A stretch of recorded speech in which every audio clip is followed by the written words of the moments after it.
of Fine Art Connoisseur, Plein Air Magazine, and weekly newsletters Fine Art Today, Realism Today, Plein Air Today, and American Watercolor, and events, the Plein Air Convention and the Figurative Art Convention. We offer over 400 different art instruction tutorials and ultra high-quality video by the world's leading artists. If you like what you see, help us support our artists and our team with your purchase. Each video aired has a special discount code for today only in the comments section with a link to the video offered. And to see everything we do, or if you want to receive notice of new releases, new products, and new events for artists, simply click the other link, which says, "See everything we do." Thank you. Hi, I'm Eric Rhodes with Plein Air and Fine Art Connoisseur magazines, and I love landscape painting. I do landscape painting, and I always try to find the best landscape painters to teach you. John MacDonald is a tonalist, and he has such a great process for creating paintings. You're going to really enjoy it. This one is called Poetic Landscapes.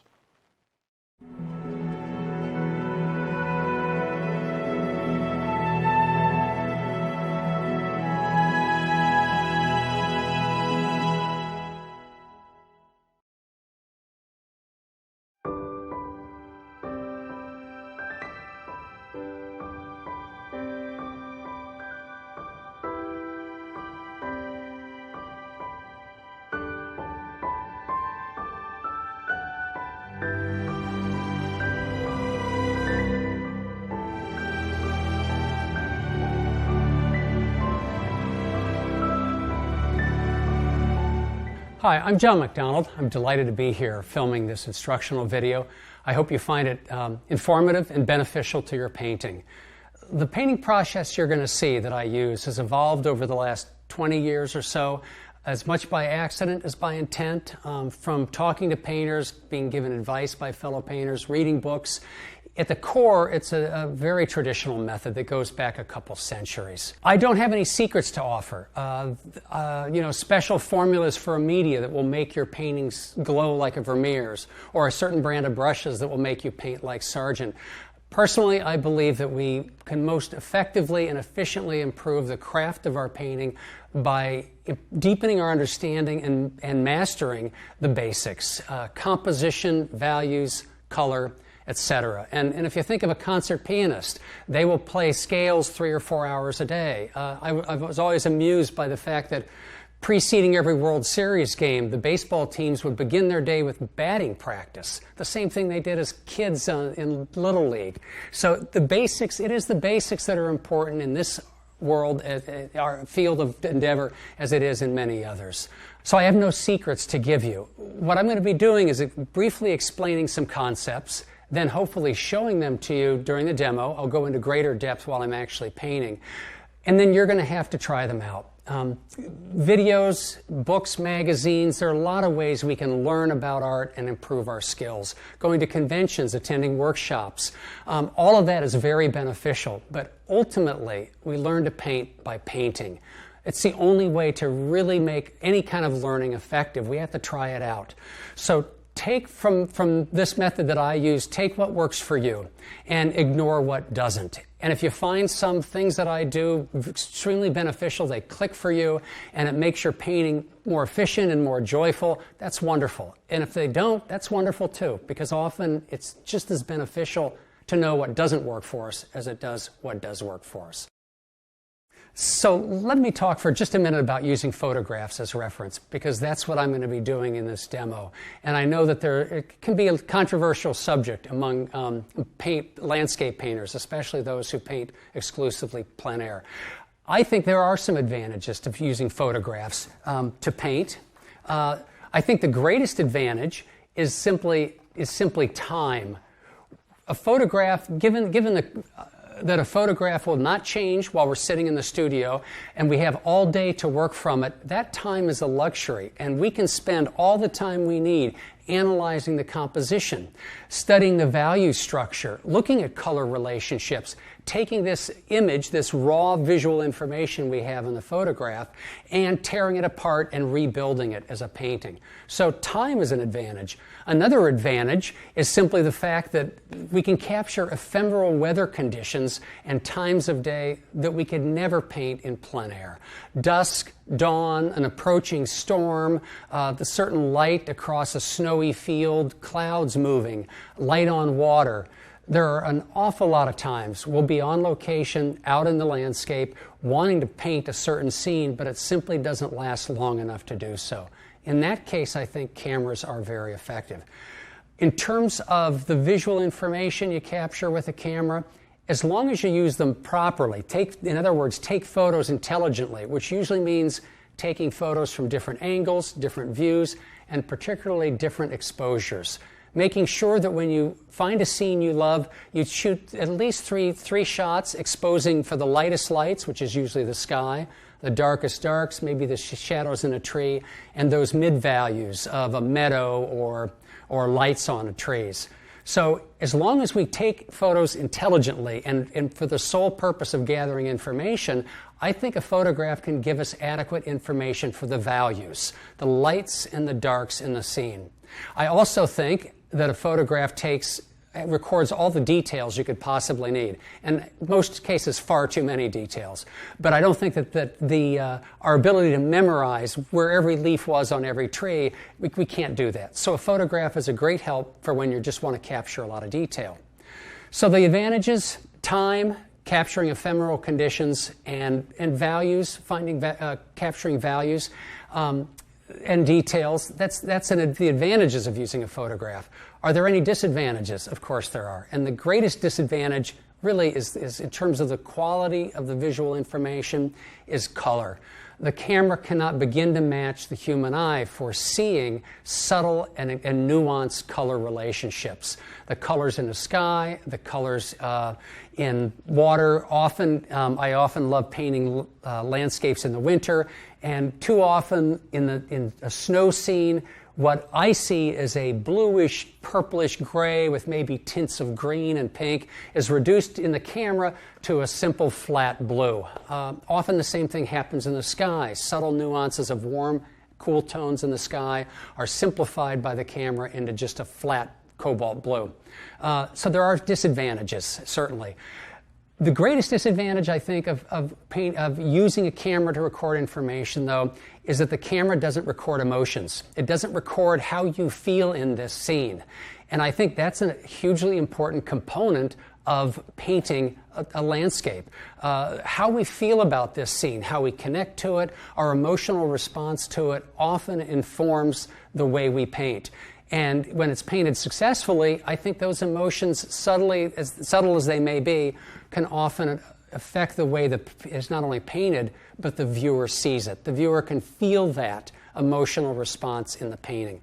The camera captures the scene, but it is a frozen, mechanical copy, soulless copy of what we're seeing. It captures none of the movement of clouds, wind in the fields, water, the way water ripples, nor does it capture our emotional response to the scene, which I think is a huge deficit. Let me talk too, just briefly, about copying versus creating. Painting is not a spectator sport. To learn, to do it, to enjoy it, we have to be painting. And we are painters. We're not newspaper reporters. We're not making a documentary of a scene or a copy of a scene. We're creating a painting. So where I would completely agree with those who say you cannot use photos as reference, you cannot use photos as reference if all you're going to do is copy the photo, detail for detail, value for value, color for color, because you're copying what is essentially already a copy and perhaps a deficient copy of the landscape that's out there. So please, use photographs as visual reference, as raw material to build your painting, as an architect would use bricks to build a building. No one mistakes those bricks for the building. Well, don't think that when you take a photograph, that by copying it, you're going to produce a good painting. No, the photograph is just a piece of raw material used by an artist with creative thinking and processes to build a painting. So what is a painting? A painting is a construction. It has parts, components, and a process. Different artists have different lists of what the parts of a painting is, but most 4, 5, 6 items, most agree on the essentials. And they are composition, values, or more specifically a value structure, colors, more specifically color relationships, edge contrasts, and details. Those are what I see as the 5 components of a painting. But what's crucial to understand is that these are not all equal. There is a hierarchy among these components. First and foremost, and most important, is the composition. So if we consider a painting as a pyramid, the composition would be the base layer of that pyramid. It determines the footprint, it also determines the strength of it, and it has to be strong. If the composition does not work, if the base layer of a pyramid doesn't work, the whole thing crumbles down. Secondly of importance would be the values, and in particular the value structure. The value structure is the 2 to 5 shapes that make up the composition assigned a light or a dark, from white to black, and along the gray scale. So when I say value structure, I'm really meaning those shapes that make up the composition, each one assigned a value between white and black. That's the value structure. That is, together with the composition, those two are the most important components of a painting. They are what hold the painting together. It expresses the composition, light, space, but we'll get into that a little bit later. So composition, value structure. The third most important component in a painting is the color. Now the color, of course, is what's sexy in the scene, and it seduces us as artists. That's what we love to get to. But it's not the most important component of a painting at all. Most important is composition, coupled with the value structure, then color. Edge contrast, by edges I simply mean where 2 large shapes meet. Is that edge soft? Is it hard? Or is it lost entirely? How fuzzy is it? So where a hill or a mountain range meets the sky, how do you treat that edge? Edge contrasts. And of least importance, and maybe you can barely read that, which is appropriate, is details. The details tend to be the least important aspect of a component insofar as making a painting that works, that has a structure that is strong and reads quickly and well and has energy and life. Details are often associated with telling maybe a little story or showing scale, but they tend to be the least important component of a painting. The problem is most artists, beginners and advanced artists alike, often when we're seeing a scene or working from photographs, we're attracted to both color, maybe some edge details, edge contrast, but a lot of details. So if we start our painting based on the details in the scene, we're essentially trying to build a pyramid from the point up. And what happens? It's going to collapse. And our painting will collapse too. It simply is not sustainable. So when we start the process, this painting process, we need to keep that hierarchy in mind. And why not? Why not structure a painting process that follows that hierarchy? So my painting process is approximately 7 steps, the first 3 of which don't even involve touching a brush. I choose the scene, and crucially, I ask myself, why did I choose this scene? What is it out there that I'm connecting with that I want to put into paint? So I choose the scene. I then gather as much information as I can. I will if I have the camera, take multiple photographs from various viewpoints, different exposures. If I have the time, I'll take a sketchbook along and do some tonal thumbnails, small little sketches to help me start to analyze the composition and even the value structure. I'll also do a plein air sketch if I have time and the inclination, a color sketch in oil. Not looking for a finished painting, just trying to record the color information that the camera can miss. And sometimes I'll take a movie. I find that strangely enough, taking a movie, I'm not taking it for visual information. I'm using the sound capability of recording my voice. So I'll take a movie, and while shooting the scene, I will describe in words what I'm looking at. I'm seeing the sky. It's got peach tones at the horizon. I'm seeing greens above that. In other words, I'm describing colors that I know the eye can see that the camera cannot. And this really has 2 functions. One, it serves as verbal notes to myself. Yes, I am seeing peach tones in that snow, and the shadows are deep ultramarine blue. So when the camera shows them as a light cobalt blue, no, I know they're deep ultramarine blue. So it not only gives me very concrete, specific color notes, but in the process of narrating the movie, I'm taking time and having to look at that scene closely enough to be able to describe it. So it's another layer of my spending time on the scene and learning and absorbing more and more of that information. So I choose the scene, I gather information, then I head into the studio. And there I will edit the photographs in Photoshop, change whatever I need to do. But the point of that is not so much to create a single photograph to copy and paint, as much to capture as much as I can the memories that I felt at that time of the scene.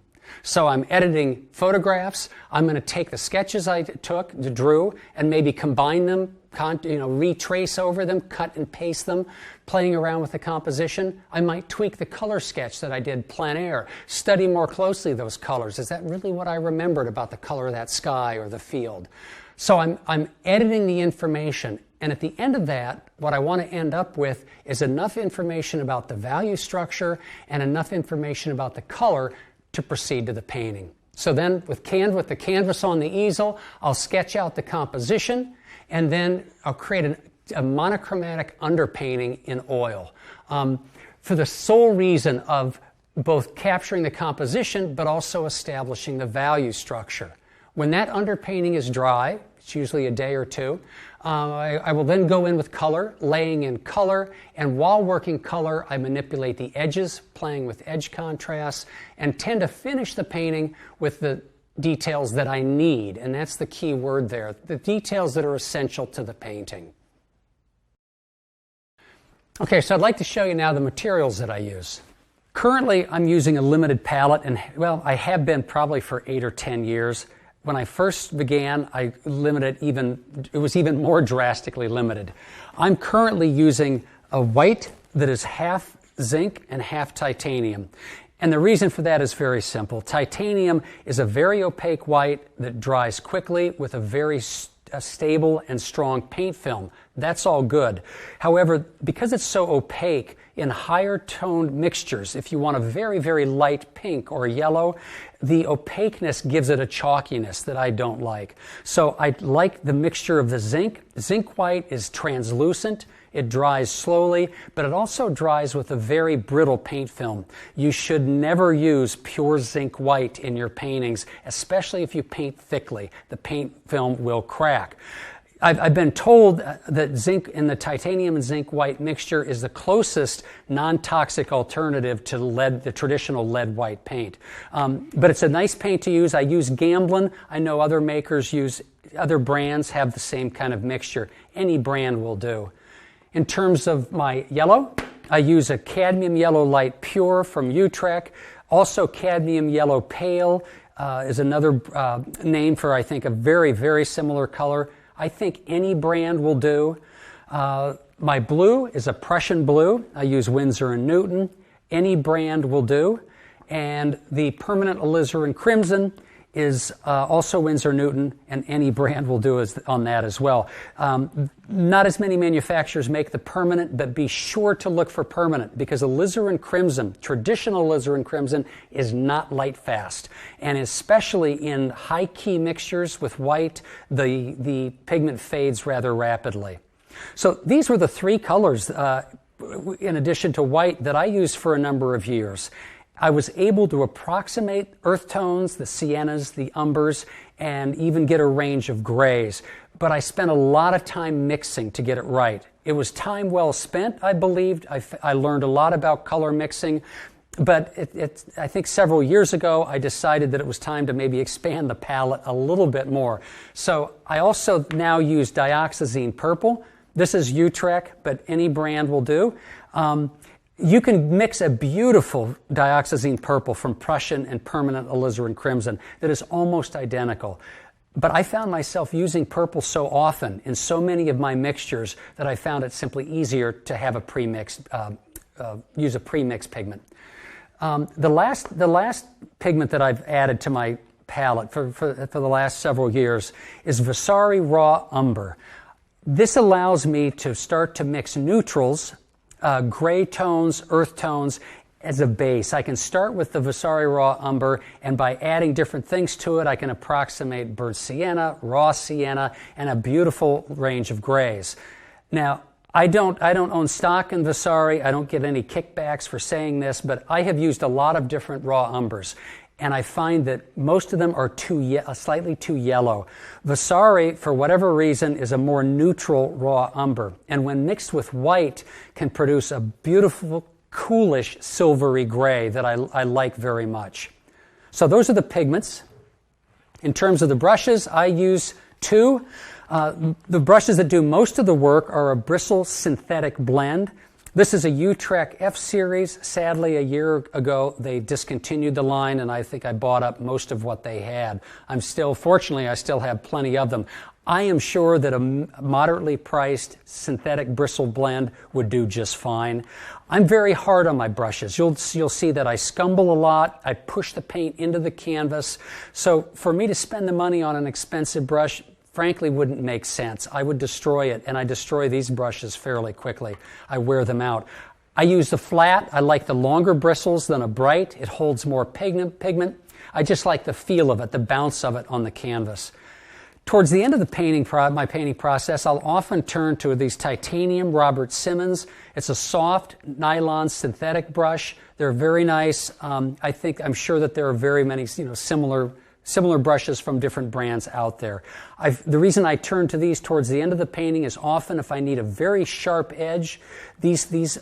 I'm able to get a really clean, sharp edge with these brushes. I'm also able to lay the paint on the canvas very lightly, so if the paint thickness has built up a little bit, I'm not picking up the paint from underneath.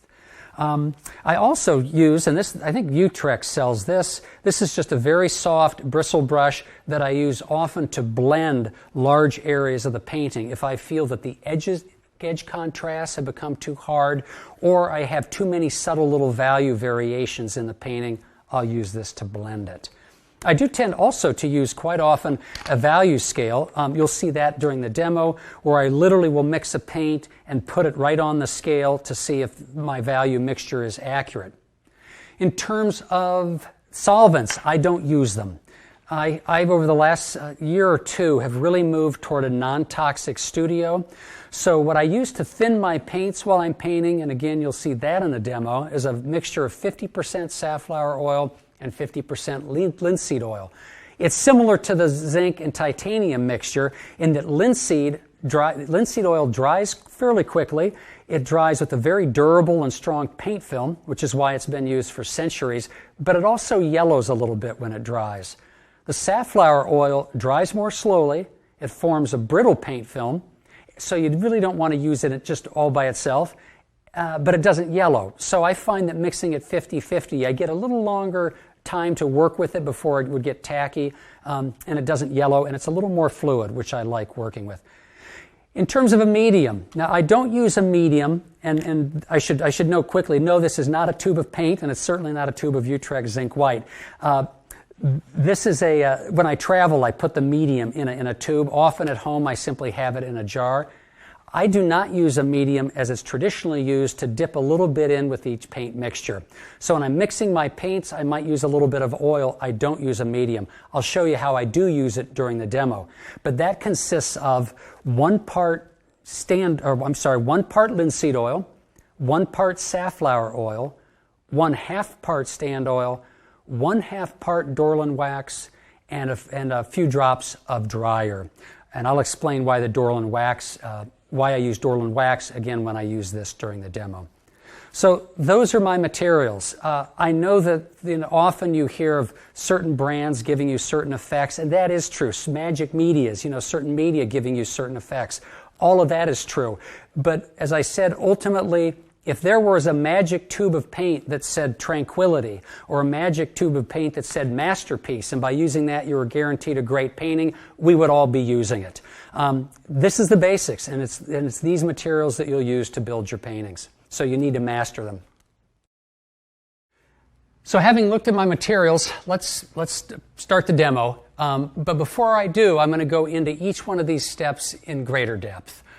So my first step is choosing the scene, and particularly asking myself why I chose the scene. So this is a meadow that's not far from my house. I've painted it multiple times, probably done a fair share of plein air paintings, winter, summer, spring on this meadow. It's just one of my favorite spots. Why you choose a scene, it's important to understand why you choose a scene. And I should say first that I'm not a subject painter. That is, there are painters who are more interested in telling a story or a narrative in their painting. And if you're interested in painting, an old tractor or an old barn, a street scene or a cafe scene, often that includes kind of a narrative element. You're kind of telling a story. I'm more of a formalist, I guess, for lack of a better word, in that I'm not so much interested in telling a story. What attracts me to a scene are color relationships and value relationships, and particularly the mood, the quality of light and the mood, which I guess if you argued, okay, well, that's kind of a story, isn't it? Yeah, I guess it could be. And I want to make sure, though, that you understand that I certainly don't look down on subject painters. It's just a different way of painting. And painting has plenty of room for all inclinations and styles. So what attracts me to this scene, I've passed by this so many times. It's not far from my house.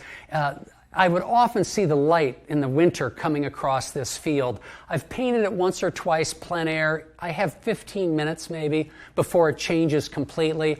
So this again is an example that I gave earlier when I said one of the advantages of painting from photos is its ability to capture the ephemeral moment. So that's what I had I just love the tranquility of this area, this field, and especially in the winter when it's absolutely silent, except maybe the sound of the wind in the trees. It's just an extremely peaceful, tranquil place to be. And had always wanted to capture this moment too in the sunset, having seen it so many times. Why do you need to go into depth about why I chose this scene? Well, because frankly, that is probably going to determine your focal point. If you ask yourself, what do I really love about this scene? That's going to be the center of interest in your painting.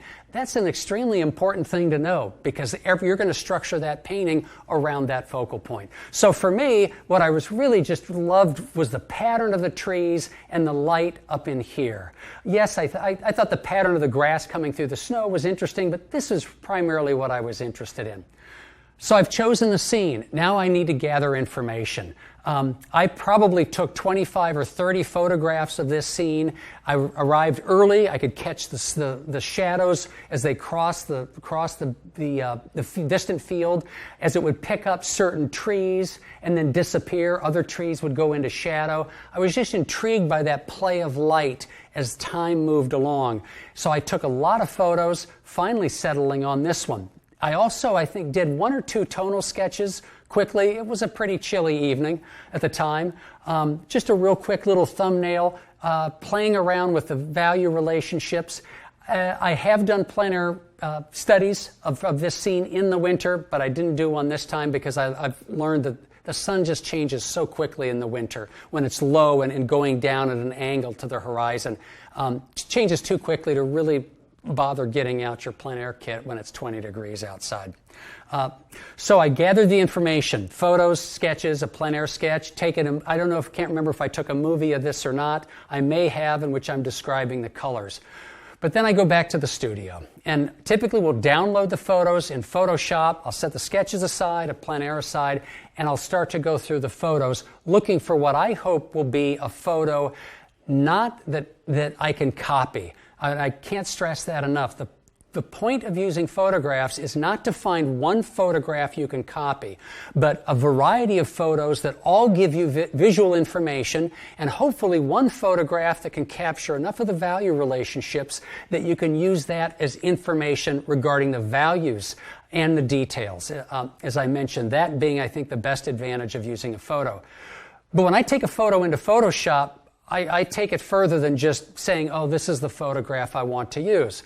Because of my experience as a former freelance illustrator, I'm comfortable in Photoshop, and I will often crop the photograph And I didn't crop it much this time, as you can see, just zoomed in a little bit.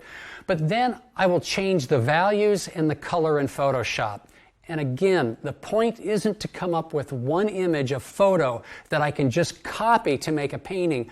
I want to try to recreate in me the emotion and the memory I had of that scene.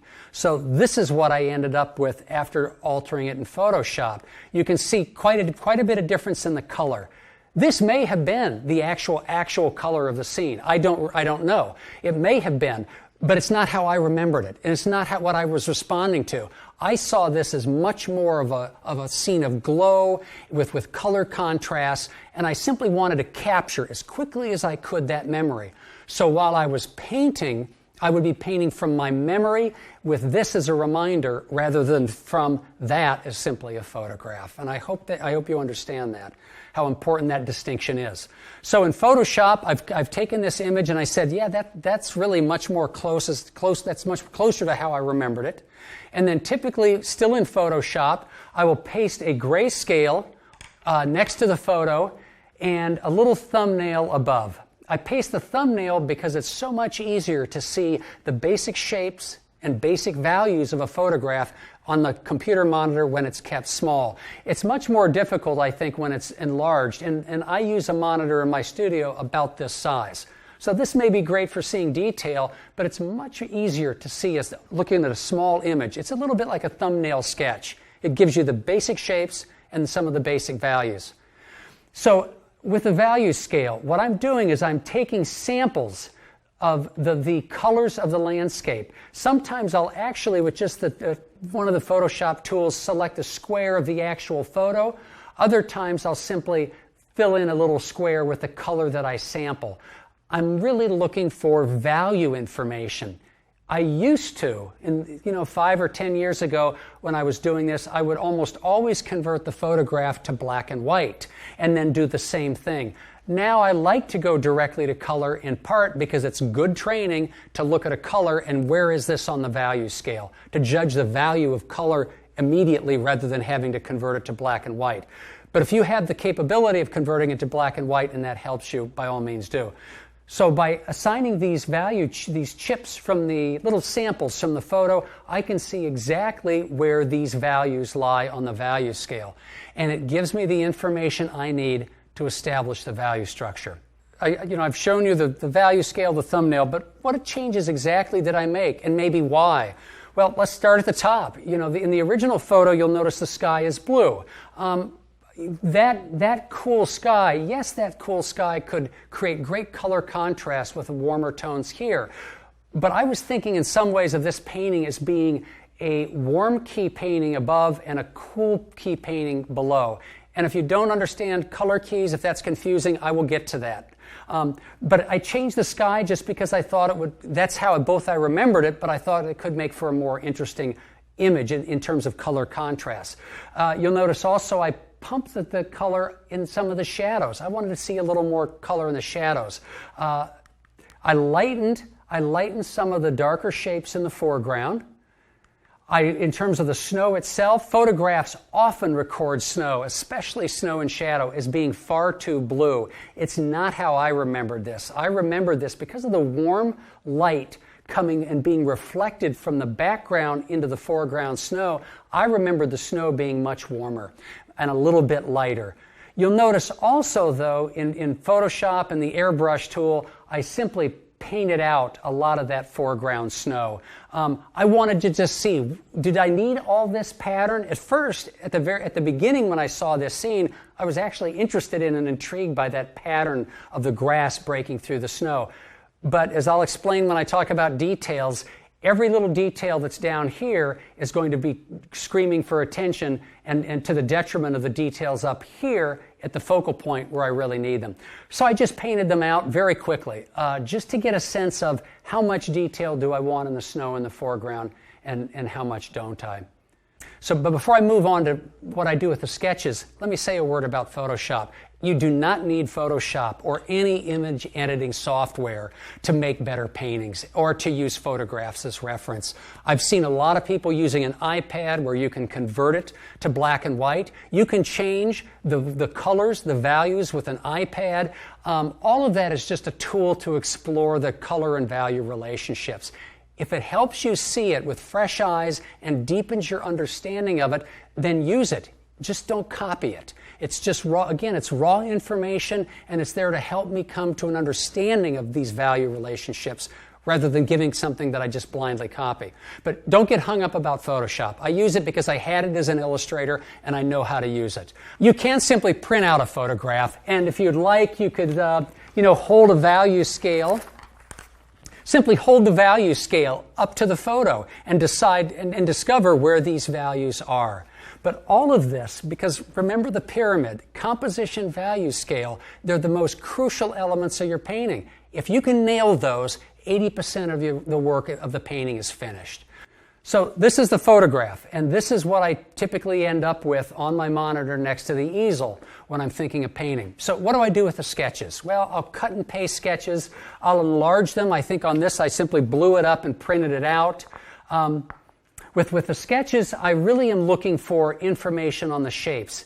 I assigned values to these, but this is the value information I'm going to use when I paint. This is for composition, to play around with different shapes. How does this tree line work?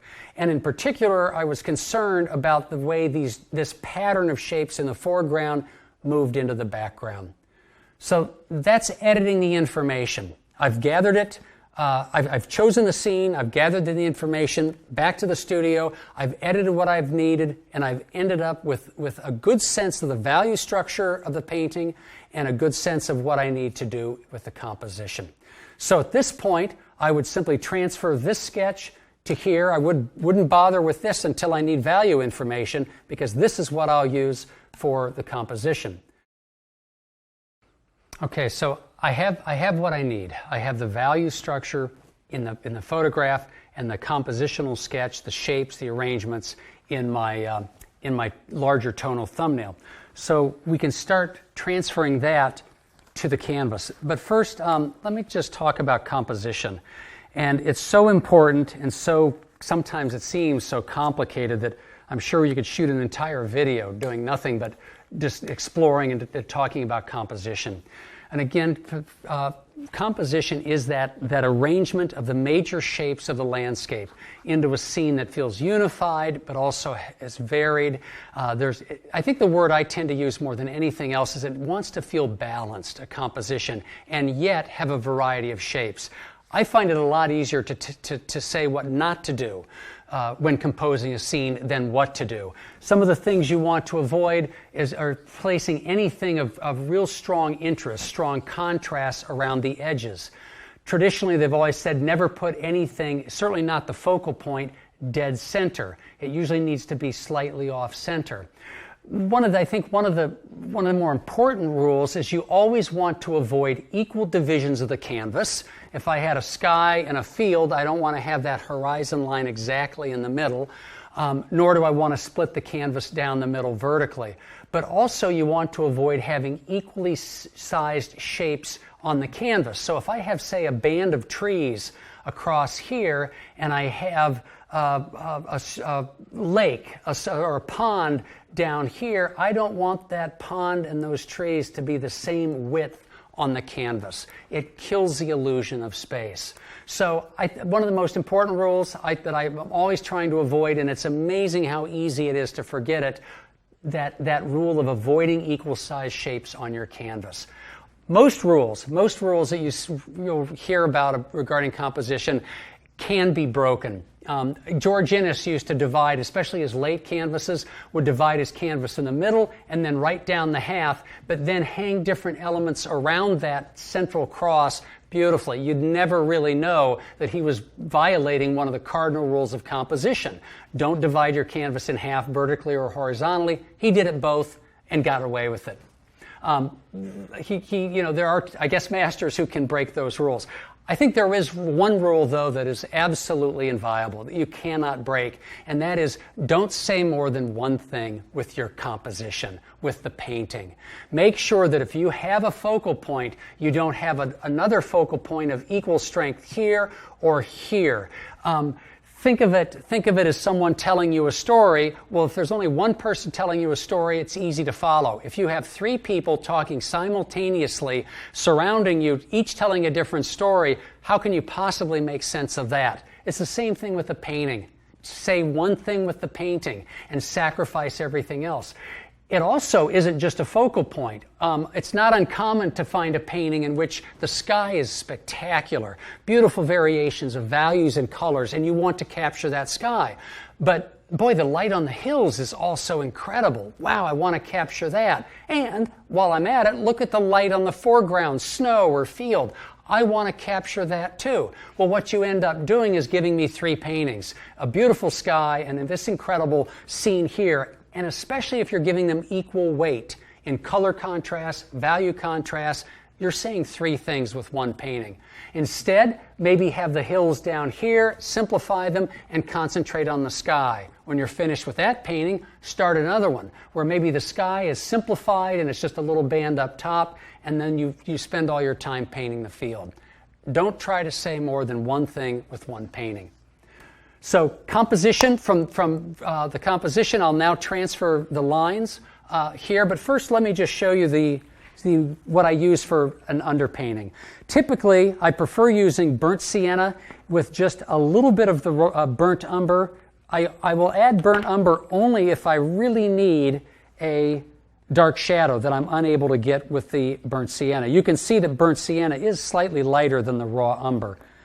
I will typically use the same white that I've used, the 50% zinc mixture and 50% titanium. So typically I'll begin with just a slightly diluted bit of burnt sienna and maybe just a touch of white. I don't want to have the lines too dark. And then I'll begin transferring the line looking at my sketch. So first thing is, where do I want, I think what's most important in this scene is really the line of those hills where the snow is, meeting the background edge of trees. Now, I'm tempted as I look at this, even though I've just designed this sketch and I think the composition works, I'm tempted to raise that maybe up a little higher. Not sure. It's again, the beauty of an underpainting is that because you're keeping the edges soft and very little detail and working really just with the major shapes, you can tweak this till as long as you want and until you're really happy with it. So maybe that line of hills, there's a little variety. This is a more gentle slope. This is a little more abrupt. I like that contrast. And then it comes down maybe into the foreground and out this way. Or maybe actually I think that this should probably move here. Okay, so maybe I'll curve this line a little bit here. Just at this point, absolutely not concerned with any details, just the major shapes. That maybe goes here. I want to be careful how close I come to that edge. I want to show some sky. And I don't know if it shows up clearly in the video, but I have essentially reproduced the same grid on my canvas as I have on the sketch. So I can at least use those as guides. Maybe this comes down here and breaks up.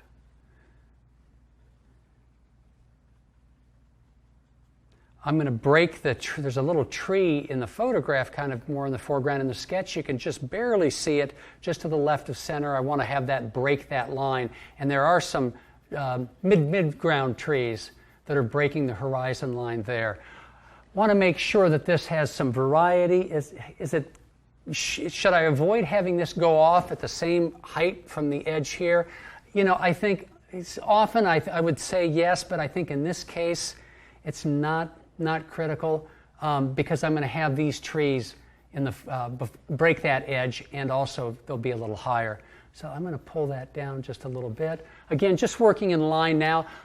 You always want to avoid lines lining up. If the angle of this tree The tree row is exactly the same angle as that. It starts to make this shape read flat, and the brain wants to read it as a flat plane perfectly perpendicular to your view, and it flattens it out. So always trying to make sure that this curve, curves don't repeat themselves. I have a curve here, I have a curve here. One of those is going to have to change. So why don't I maybe bring this here? And you might kind of wonder why I didn't solve this at the sketch stage, and I'm kind of wondering that too at this moment. You would think I would have caught that, but that's all right. At least I caught it now before it hurt the composition. I'll bring that up a little bit. This line is a very important line in the sketch, where this edge comes in, how far it comes down. There's a triangle there that's nice. I want to make sure that this isn't symmetrical. You don't want to have forms that are perfectly symmetrical on your canvas. That's another rule of composition. So I'll break that edge up. This can be a nice clean edge, since it's an edge of snow. And then some of those bush forms or brush forms, whatever it is, move up here. This line,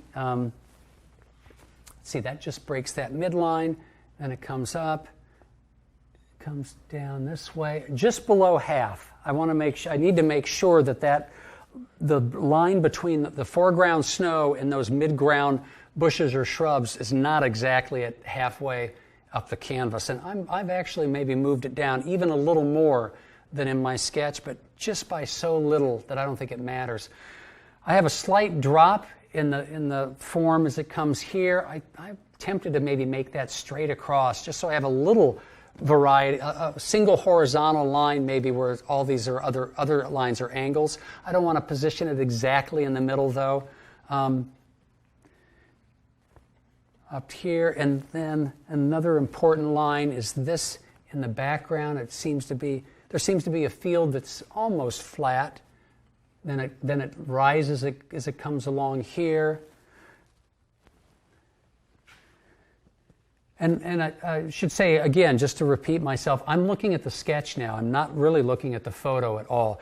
When I paint start working in values, I'll look at the photo, and it may be then that I see things in the photo that I hadn't noticed previously in the sketch. Well, I'll change it then if I think it's going to help the composition. It's all about establishing a composition right now that works, that's going to allow me to convey a sense of space and form and just interesting shapes, the way these shapes come together. Let's see, well, that's a little too dark at this point, although this is all going to be fairly dark.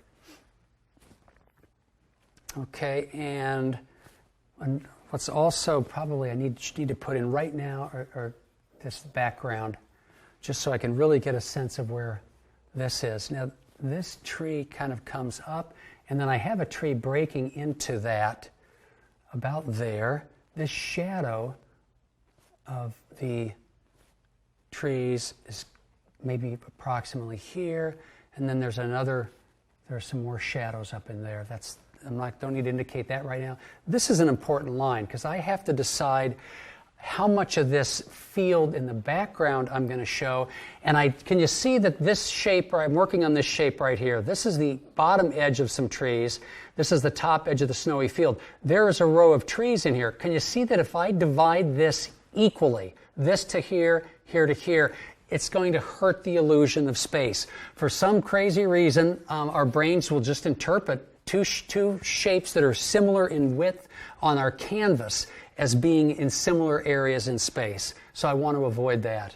The tree here, and then there is just a tiny hint of that field or that slope of snow back through there, a little triangle there, and a little bit here. Now this kind of looks, these shapes now, it's a little hard to keep track of them because there are so many little ones. I'm not going to worry. If you look at the sketch, you can see a little line of a field up through here. I'm not even going to put that in. I can pull that out as I put in the values.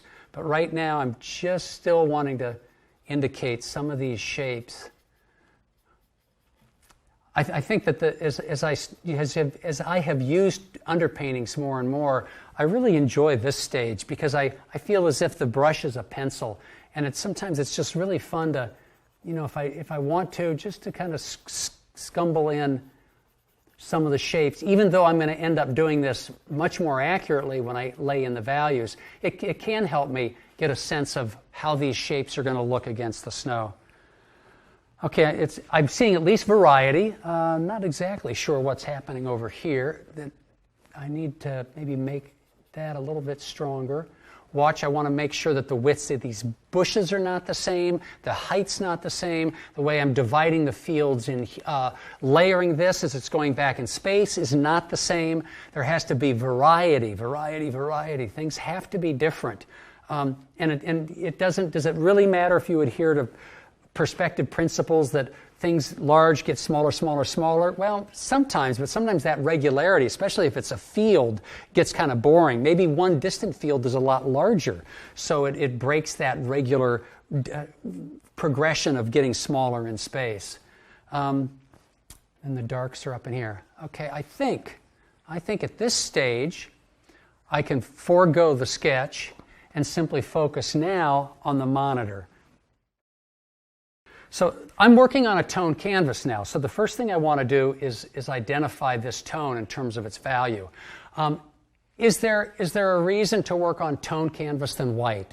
Typically, I like working on tone canvases, especially if I don't do a tonal underpainting, for the simple reason that especially at the beginning, if I'm working on white, every layer of paint, regardless of what value it is going to appear darker than white. So I find it harder to judge value relationships on the canvas until I get some of that white covered, a lot of that white covered.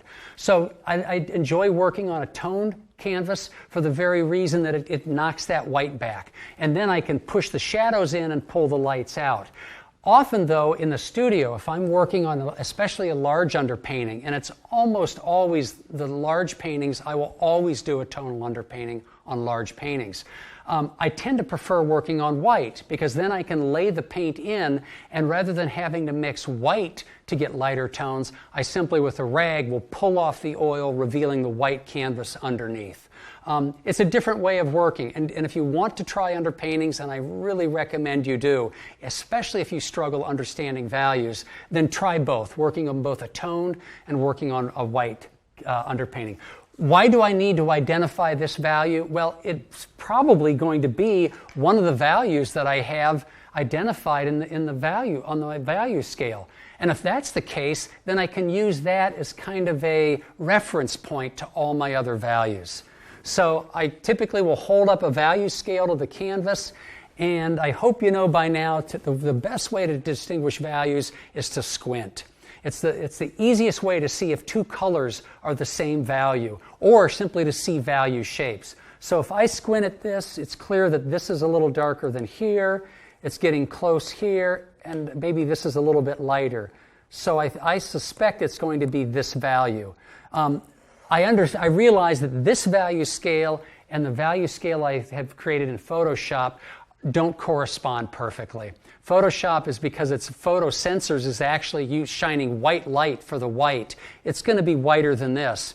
And this is printed ink pigment, which is never as dark as it really is with the pigment I can get from my oils. So it's not going to be quite this dark. It's just a little compressed. Is that difference critical? Not really, because what I'm most interested in analyzing values aren't the absolute value of a shape, that is, whether it's this dark or this dark or this dark, it's the relationships but it has with other values. It's those value relationships and how far apart they are on the value scale that make the difference. So if this value is approximately here, on my value scale it would be down around here. Well, that is the same value as the background of these trees here. Now, let me stop for just a minute to talk about, because I'm about to work values into this. Why do an underpainting? Why are values so important? And in fact, there's a great expression, not only that I've found not only in the world of painting, but my wife is a quilter, and I've heard quilters use it. values do all the work, color gets all the credit. And I think that is absolutely true. Value does most of the work. Why do a value underpainting? Well, it's because it's value that creates the illusion of light. It's not color. Value creates the illusion of space. It's not color. And value creates the illusion of form. So if value is creating the illusion of light, form, and space, what else do I need to establish the composition and a structure to know that my painting's going to work? And if you think a painting has to have color to work, I recommend looking at the work of Charlie Hunter, who does terrific, beautiful paintings, monochrome paintings.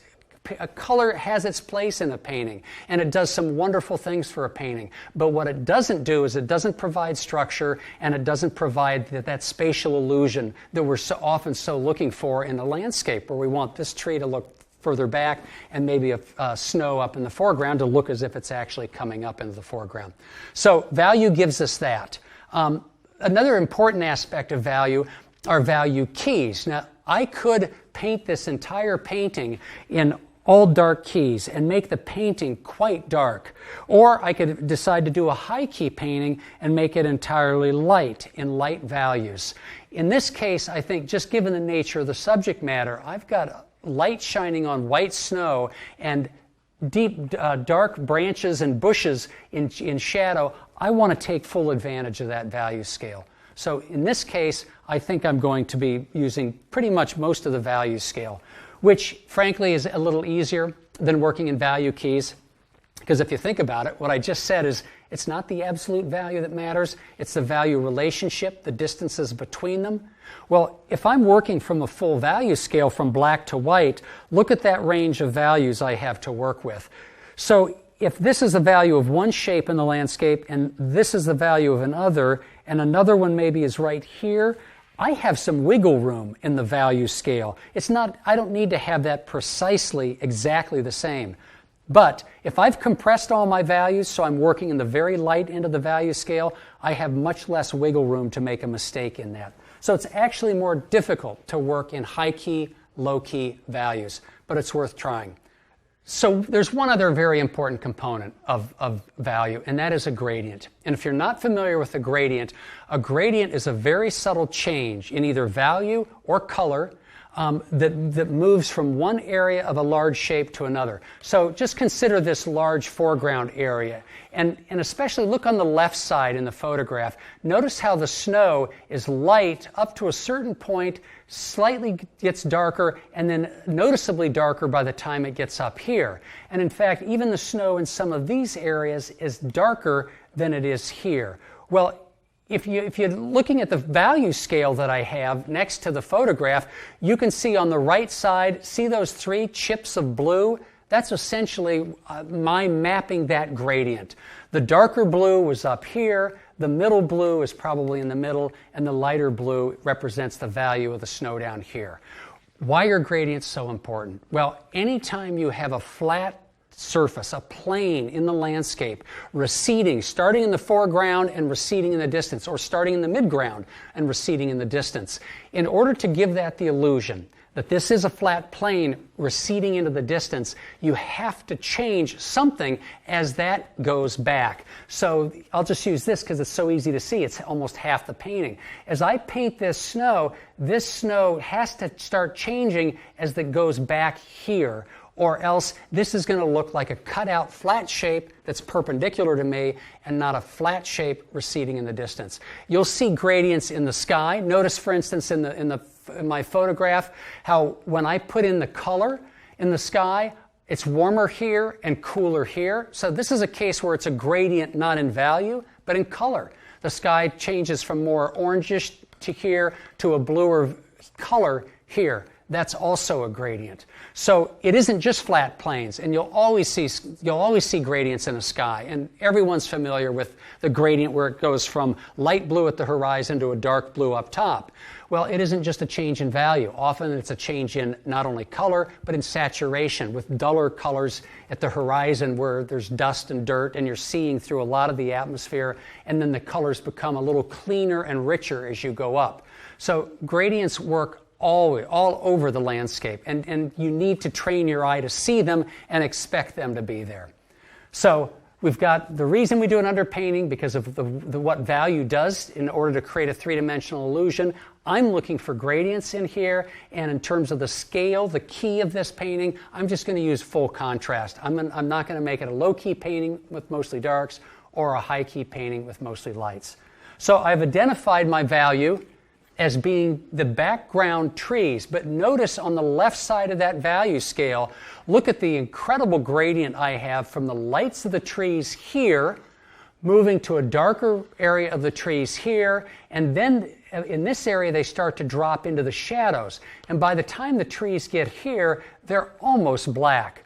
Notice that change of a gradient in value and in color. In color, notice how they go from an orangish, pale orange up into some more greenish tones, well, not really greeny, maybe ochre, yellow ochre, into more red tones in here. They start to pick up a little bit of purples and umbers in here, and then end up with a very cool, neutral, perhaps purplish, perhaps more umber. We'll get into that when I start dropping color into this. For right now, though, I'm thinking of value, and there's an unmistakable gradient from that background tree to the foreground shrubs. This gradient is really one of the things that made this scene most attractive to me. I wanted to work with the dark pattern of bushes, trees, and then as it goes up, it's getting lighter as it gets into the light, ending with a very light note in the trees here, a note that's the only note lighter than that light in the trees is really some of the lights in the sky, and that slash of almost white of the snow. So let's start working on the values. I'm going to use as large a brush as I can.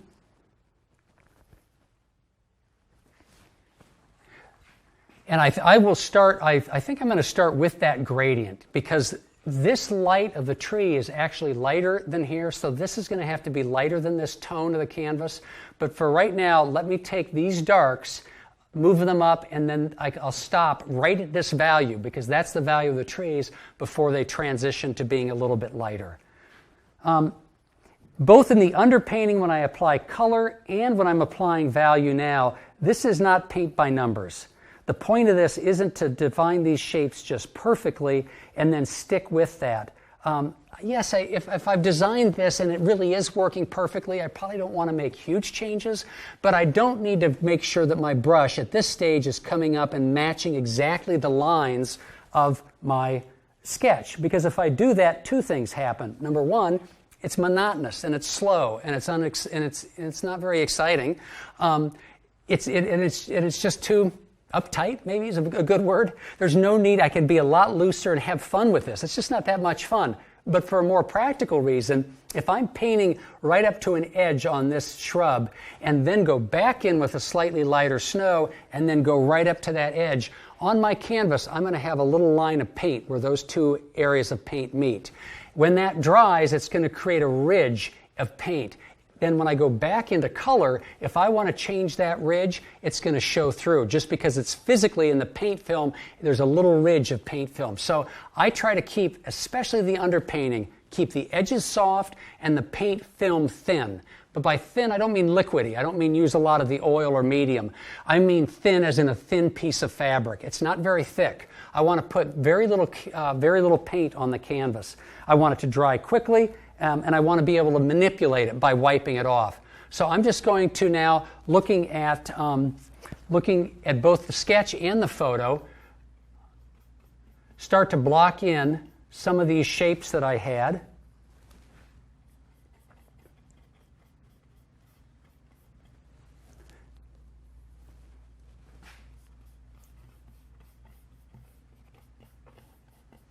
Knowing that in the foreground they're going to be darker. I want to make sure I don't get too dark. It's so easy when the tone of this canvas is already darker than a 50% gray to end up with my darks a little too dark. The darker they are, the harder it really can be to put color into them. You're limited as to what kind of color you could put into it.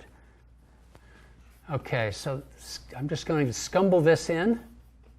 Let's see, that tree went up there, this one was here. This, as I started to say, having worked on the composition, you would think that you're going to have to match it exactly. But again, no. I consider this an opportunity to redraw the composition if I need to. if I find that it's just not working. Which hopefully I won't, because I've worked hard enough to get some of the shapes to work. But there are often little subtle changes that I never really know what's going to happen until I put them down in paint. Okay, so I think that the trees on this side, as in the photo, notice on the left side another gradient. Notice how the trees start dark over here and then they also get lighter. So this is the point where I'm going to start lightening this. I've got maybe a little too much oil in my brush. I'm going to get rid of some of that. I have a lot of oil on the palette right now. Now, from I'm sure it appears that I'm putting down just one value. I'm not changing the value, and I had just talked about the gradient. And that's right. What I'm going to do is change that by wiping it. And by the time I get here, that's about the value I want for these trees. I use a paper towel a lot to paint with an underpainting. It keeps me from getting fussy, keeps me from working with details, being even concerned with details at all. And actually, I love sometimes just simply the effect I can get from just a paper towel, painting with a paper towel. It's a lot of fun. Notice the value of this shadow. It almost looks as if it's as dark as down here, but it's not, because it's against all of these lights. That's making it look darker.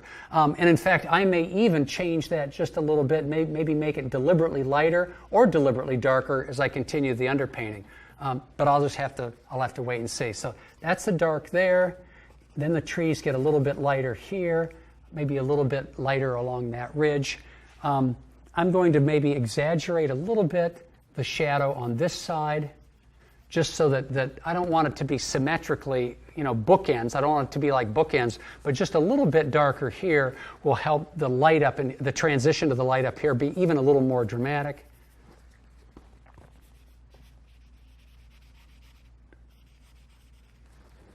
And this light is quite light. Sometimes I'll see if it works. Occasionally, I will put a little drop of oil, there's a drop right there, on my paper towel, and I might be able to start to pick up some of that tone, depending on how dry it is. If I want to just start to experiment a little bit with that and becoming a little lighter. So I think it's happening just a little bit, probably not enough to make much of a difference in the underpainting, but keeping this fairly loose, that's going to be and then some of these darks, some of the shrubs on the hillside are coming up here.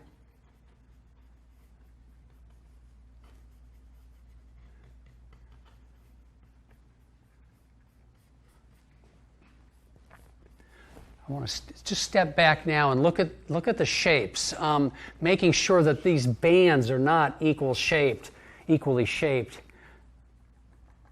And I think at this point it's probably, maybe it's important to refer to my sketch, to have it nearby so I can just see if it's going to remind myself where I wanted to put some of these things. I think this mass could be a little bit larger. Maybe bring this down a little foreground. Again, I really have to make sure that these shapes are different widths as they come down, that I'm not aligning a tree here with a break over here. How large do I want to make that back meadow? Those were all questions I was asking myself when I was doing the sketch, and now I'm asking them again as I'm painting the underpainting. I think this angle, maybe soften that angle a little bit so it's not quite so dramatic. I'll break this up with just a few, dragging the paint, not getting too fussy about, no details. I'm going to push the darks, maybe add a little more dark. I don't know if I want to go I don't want to go to pure raw umber. But when I add color, if I have to, I could let this value be the shadows, slight subtle shadows in some of those bushes and shrubs, and then end up lightening it just a little bit. Now this is a little bit darker here, which I think is kind of nice, where these bushes climb up into this part of the hill. This should actually be lighter up in here, and I'm going to break that. Make that a little bit smaller. There is a light that tree as it comes in front of the shadow. I like that transition. Have to be careful I don't have that tree come up right in the middle, which could look kind of a little strange, artificial. I think maybe I'll have the shadow go almost to the half point, a little further than was indicated in my sketch. Light there. This, of course, is going to be very light here.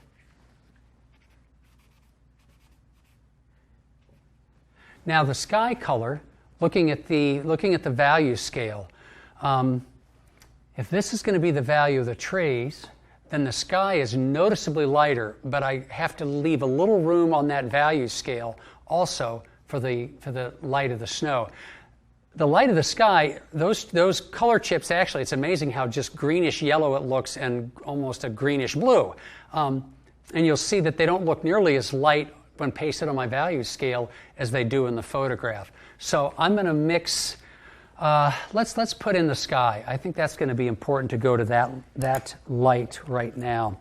Now, how do I know what value to mix then? Well, I will use the value scale, and I'll look at the value scale on the monitor and see that it needs to be a value. If I want to save some room on the value scale for nice whites in the snow, I really cannot go any lighter than, this says value 7. I mean, what is that, a 30% light or whatever, but that's the value I need. So I will literally have the value scale with me on the palette, and then when I need to match that value, well, I'll simply mix it and put a little bit of paint directly on the value scale, so I'm sure to get the values accurate. At this stage, if for me to have this underpainting work, I really need to have match the values as closely as I can to what I'm seeing on the screen, because I adjusted those to make the values work. I want to adhere to that. So mixing a little bit of white. This is the sky, so I'm not going to need an awful lot of paint. But I'm going to use, rather than any raw umber, I'm going to use straight raw sienna. Now, let me just show you quickly. I'm sorry, burnt umber, not raw umber. If I use the white with the raw umber, this is why I use raw umber only for the shadows. Notice how this actually starts to look a little cool, white with the raw umber, especially compared to the burnt sienna. So I don't want to have color contrast at this point, cool versus warm. I want to stick with as warm a colors as I can keep. And why do you use warm colors for an underpainting? Traditionally, it was always warm tones. Well, it's because often you use the colors of the underpainting to come through in places to tie the color of the painting together. Well, most colors in a landscape are cool, the blues, the greens, and what you end up with then is nice color contrast between the warm underpainting showing through the cool color added on top. If you do a cool underpainting, you're essentially trying to create color contrast with cool on cool, and it kills it. It just deadens the entire thing. So that's why we use warm colors for an underpainting. As I add white to this sky, often I will add just a little bit of yellow to keep it even warmer. Sometimes I would add a little cadmium orange. Experiment with the colors you add. You won't want to get too far away from just the basic warm tones of a sienna or orangish tones. So I've mixed the sky color. I'm going to literally put it right on my color scale. I'm going to squint, and I can see it just a little, which tells me it's just a little too dark. I'm going to add a touch of white to it, and that should take care of it. So that's going to be the value of my sky. Now, what I probably did is probably didn't mix enough, because I just realized that with a darker undertone, some of that undertone is going to show through. So I'll just quickly mix the same amount, matching what I had just mixed in value. That's very close, just a little bit of white. Just to make sure, I'll check again. And yes, that's awfully close to exactly what I need. Now the gradient, again, the gradient in the sky is a gradient in color, not in value. So this is a value underpainting. I don't really need to change this at all. I can just lay in just this single value for the sky. Working this value in. The edges, as I said, I keep the edges very, very soft at this stage. I always am tempted to go in and actually, because I love finessing edges and playing with edges, especially trees against a light like a sky. But just resist the temptation, and it doesn't mean you can't suggest, well, maybe here, because these trees are breaking against the sky, it's going to be a little more loose and rough. That's fine. And here where maybe it's coming against the trees, which almost look like a background hill, that's okay too. You know, you can play around with a little bit of variation if you'd like. I am having this tree, I believe, this tree break the line of that row of trees, so I'm going to remove some of my paint there. I often use my finger to keep edges soft. I find it a very, very quick and easy way. And again, it keeps me from getting fussy. At this point, I'm just not working on any details, not even thinking about details. Just blocking in the values and starting to make sure that these shapes work as a composition.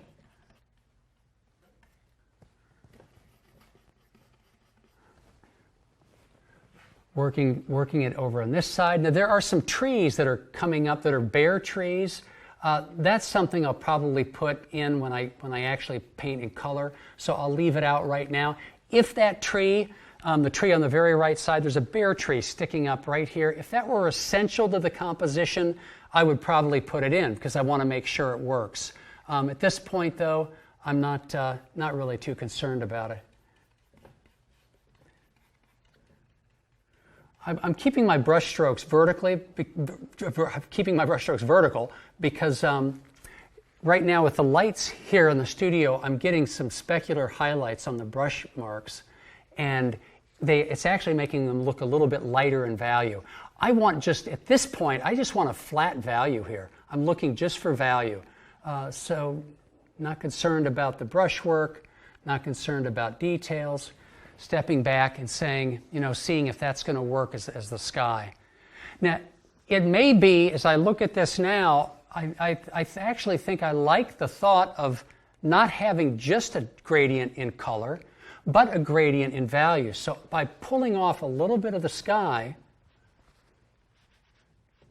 and as I go down, I'm going to just pull off more until the paper towel becomes full and it fades. I'll wipe a little bit of this on. I just want to create a fairly smooth gradient of slightly darker to the left to slightly lighter to the right, just to imply that the sky is just a little darker on this side. I kind of like that idea, even though it's not in the sketch. See if that works. And again, I think as I mentioned, I left this little thing poking up here because there's going to be a tree breaking that edge. Yeah, I do like that. I think I do like that gradient. It just needs to be a little smoother. A little smoother.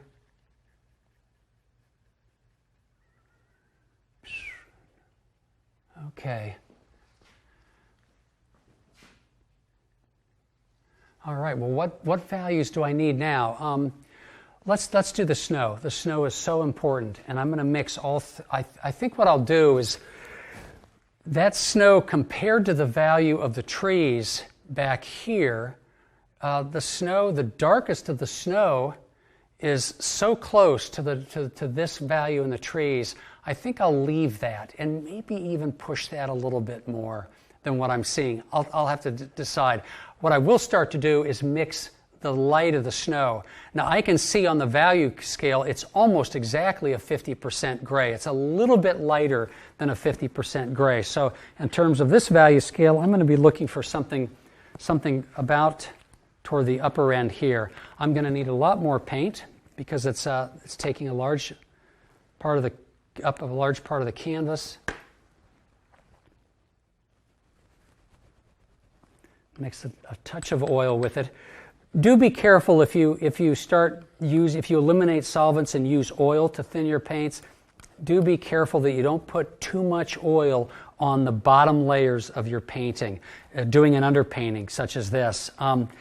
If you end up with layers with more oil on the bottom than are on the top, the paint film will crack, and you'll have problems with drying. It's the lean over fat, or fat over lean principle. You want lean on the bottom layers, that is very little fat, and fat layers on the top. Occasionally, I'll use an alkyd as underpainting pigments, both the white and the sienna and burnt umber as an alkyd, because alkyd by its very nature is very lean. And alkyds, for what it's worth, I think it was on Gamblin's website, I was reading that alkyds are great for underpaintings, and you can certainly use alkyd on top of alkyd for the entire painting, but you do not want to start the painting with traditional oils and finish with the alkyds, because the alkyds are lean and it can lead to the paint film cracking, which I did not know. So it's lucky, I guess, for me that I tended to use the alkyds only for the underpainting. Okay, I'm going to use a fairly large brush with this. Just a mental note to make. I'm a big advocate of using the largest brush I possibly can, especially in the early stages of a painting, because it keeps you from getting fussy. It'll keep you from getting too tied up into little details. And in fact, I still have some brush marks up in here that I would like to get rid of. So I'm just going to use a larger brush to make that a little more of a smooth gradient, getting rid of it. Okay, getting rid of those brush strokes. So I have the color for the snow. As I mentioned, I'm going to use the largest brush I can. Keeps you from getting fussy with details.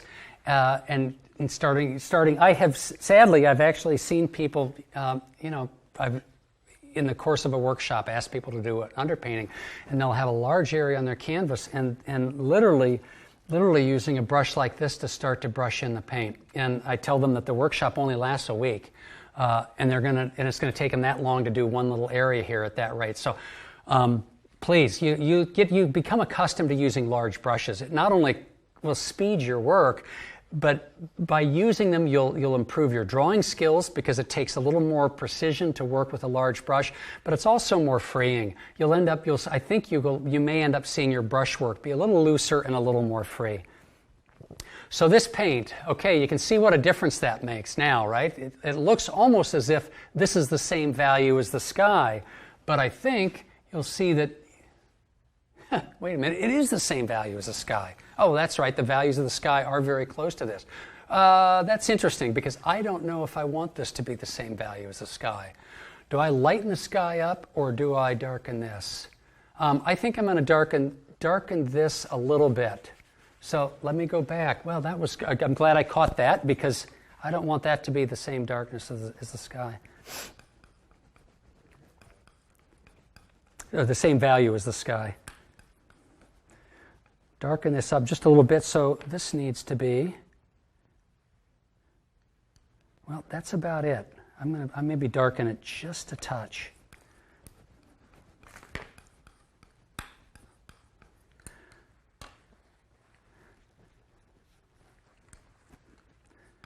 And that is probably going to be closer. It does not have to be much lighter than the sky, but if it's the same value, that can create some problems a little bit later on, especially with these incredible darks. If this is the same value as the sky, this might end up even looking lighter than the sky, just because it's going to be surrounded by lights, or darks. So let's put this, there we go. That's going to be a little easier. So I'm just going to scumble this, fill this in very quickly, large brush. I would fill it in with the paper towel, but the paper towel might just pick up so much paint as to make it, and I don't want to use quite that much paint filling up a paper towel. Okay, now I will switch to a smaller brush, and I'm going to darken this just a little bit more, because I want to capture that gradient. I started with more of the light of the snow, and I want to work towards the dark of the snow. I have 3 values of the snow right now, So I'm just going to work from light and the dark and then come into the middle. I need to switch brushes because now I'm going to work in an area of the painting that is much smaller, smaller shapes. A reason that at least I try to keep the paint film thin here is that as I start to work the lights in, I want to drag a little bit of this dark from the bushes into the snow, just to create more of help me create the gradient and create some shadow effects and things like that. If I have a lot of paint on the canvas, I'm just trying to manipulate too much paint, and really losing the opportunity to let sometimes the canvas just show through. So it's, for me at least, it's another advantage of keeping that paint film thin. At least I think I will start the darks with maybe just a little bit of the dark up here.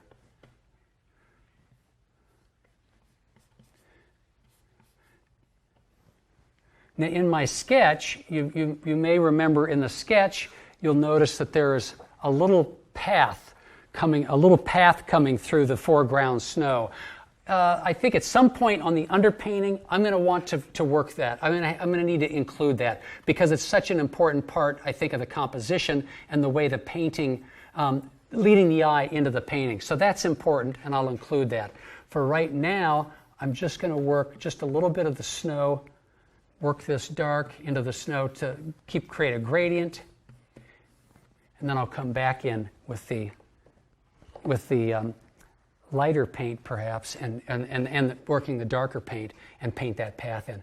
So this paint, this paint I'm putting on is really exactly the same value as the tone, which is fine because now with my brush not loaded with the paint, but with enough paint in here, I'm going to start to shape these hills, keeping the lines soft and letting my brush pick up paint, which will then darken the snow a little bit and create that gradient for me. Bringing that paint in here, there's a little bit of a faint shadow here. I think I'm getting just a hint of the field there. Looking now, referring to my sketch, which is just to my right, I can see that I've got this field comes in here. Maybe I have.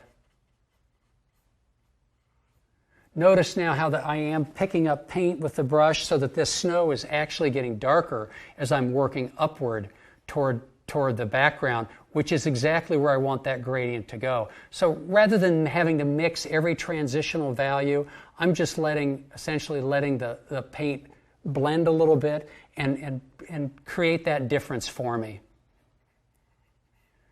Dark up in here.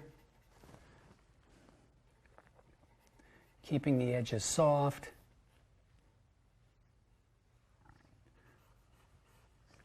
And the snow goes up in here a little bit and gets a little darker. Let me step back and see that I'm getting a nice transition. Okay, yeah, I think you can see it's subtle, but there's certainly a transition in value from here to here to here. That's that gradient. That's the gradient that I need to create the illusion that this is going back in space. What will also help, of course, to make the marks smaller and just keeping the edges softer in some of in the background will also help create that illusion. Now the snow, as it gets on this hill, now that was too dark. I picked up some of the dark and transferred it right to where I really need this. When I get to the snow on the back of this hill, because it's going to be right next to the lightest lights, I don't want to have it this dark. And in fact, I think even in the photograph, you can see that there is a noticeable difference in value between the snow on this field that's in shadow and the snow that's in shadow at the base of the hill right next to the lightest lights. So I'm not going to change this. And in fact, that might be already the exact value that I need.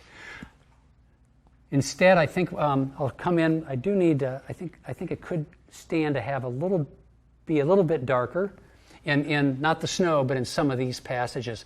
I seem to have gotten a little too much oil on this, so it's letting too much of the underpainting or the tone canvas show through. And notice how it's getting picked up now by my fingers. So that usually tells me that I have too much oil. If it's a real problem, and it's causing me a lot of problems, I'll often just take a paper towel and just press it against the area, and it will essentially blot out some of that oil and allow me then to go back in with unoiled paint, unthinned paint, and reestablish some of those darks.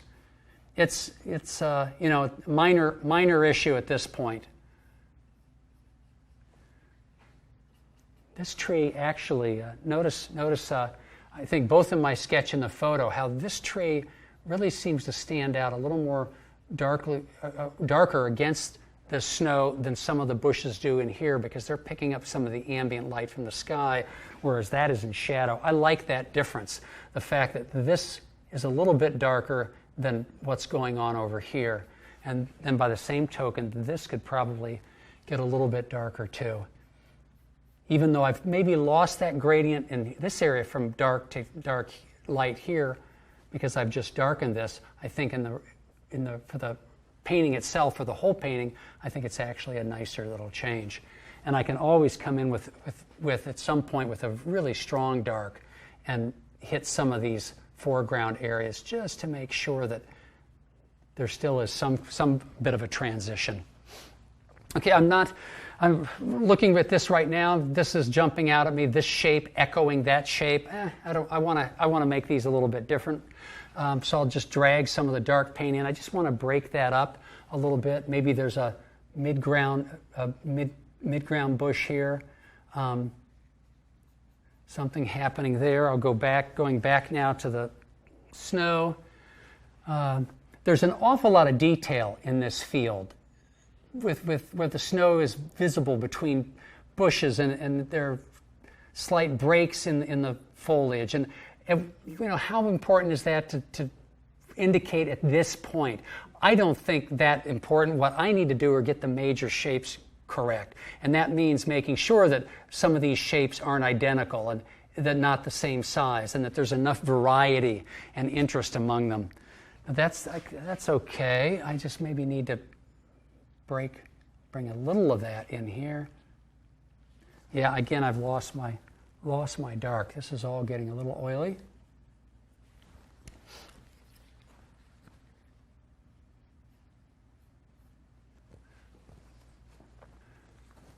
I'm going to continue to work both with the light snow and the darks, just trying to make these shapes different and interesting, and following now some of the patterns I'm seeing in the photograph of where these shapes are just broken up in subtle little ways and form nice little, just the pattern, just how that pattern of those dark bushes is working.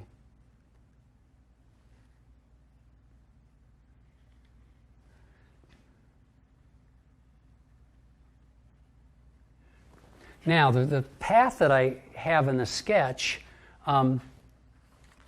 looking at the sketch, the way the path winds, I think I can probably do that without having to refer to it, other than just over my shoulder briefly.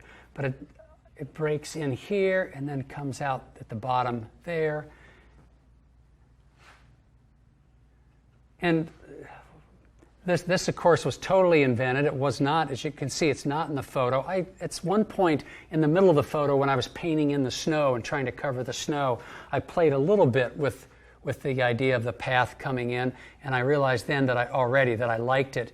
And I just wanted a little something simple to get the eye through the foreground and into the middle ground.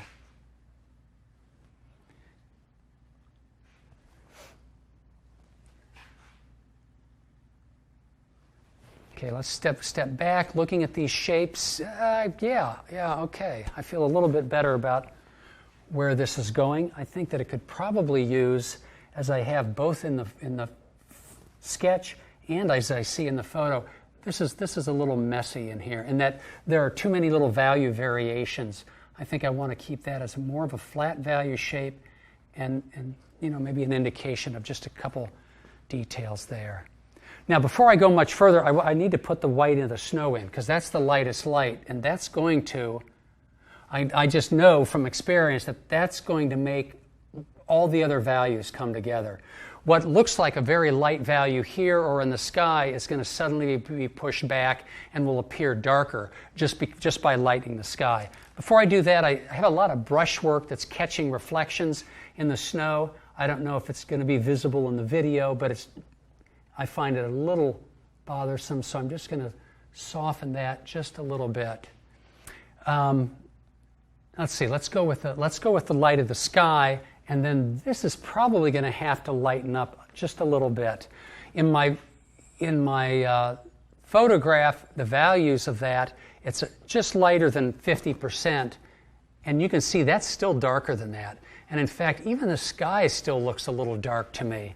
I'm gonna just double check the sky. I'm gonna taking a little bit of the paint. Yeah, the sky right now is that dark. That is too dark. I'm gonna lighten that up and repaint the sky before I do the snow. Because if I don't do that, I think what's going to happen is that the snow is going to be too light, and I'm going to end up with a painting that's actually a little bit darker than I wanted. Hey, would you like to win a beautiful painting worth almost $3,000? We've got a beautiful Joe McGurl plein air study that he's done of the sunset in Maine. It's gorgeous. If you want to have an opportunity to win it, go to paintinggiveaway.com. Just put in your email. That's all you've got to do, and you only need to enter once. We'll be giving away the prize at the end of May. Go to paintinggiveaway.com.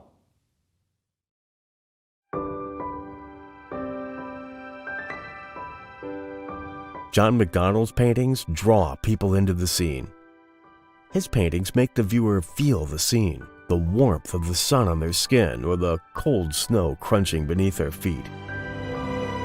In Poetic Landscapes with John MacDonald, you'll discover how John paints emotion into his landscapes, how he uses color, value relationships, and the quality of light to capture a certain mood. You'll soon understand how John uses composition, a focal point, and tonal paint to guide the viewer into his paintings and into a feeling or an experience. So what is a painting? A painting is a construction. It has parts, components, and a process. Different artists have different lists of what the parts of a painting is, but most 4, 5, 6 items, most agree on the essentials. And they are composition, values, or more specifically a value structure, colors, more specifically color relationships, edge contrasts, and details. Those are what I see as the 5 components of a painting. But what's crucial to understand is that these are not all equal. There is a hierarchy. Artists are often taught that painting from a photo will never work, that it's impossible to capture the amazing beauty of nature from a flat picture, which could distort color, condense values, and make it hard to distinguish shapes and shadows. And a camera absolutely cannot record the excitement you feel when visiting a scenic landscape. But many landscape artists would like to be able to paint in the studio from photos. The point of using photographs is not to find one photograph you can copy, but a variety of photos that all give you visual information, and hopefully one photograph that can capture enough of the value relationships that you can use that as information regarding the values and the details. As I mentioned, that being, I think, the best advantage of using a photo. John will show you how to have the best of both worlds, to enjoy nature while you're there, and to set yourself up to later capture that beauty on canvas in such a way that as you paint, you'll feel like you're right back there, enjoying every moment and taking in everything nature offered you. And whether or not you paint fully on location or also paint in the studio, soon you'll be creating more dynamic paintings that draw the viewer's eye in to feel the emotion that you've painted.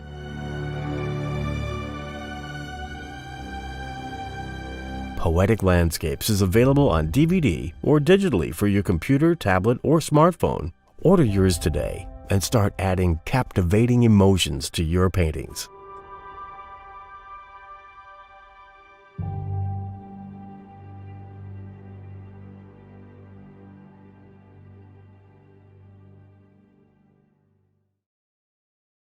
There is so much depth behind John MacDonald and his process. There's so much to learn.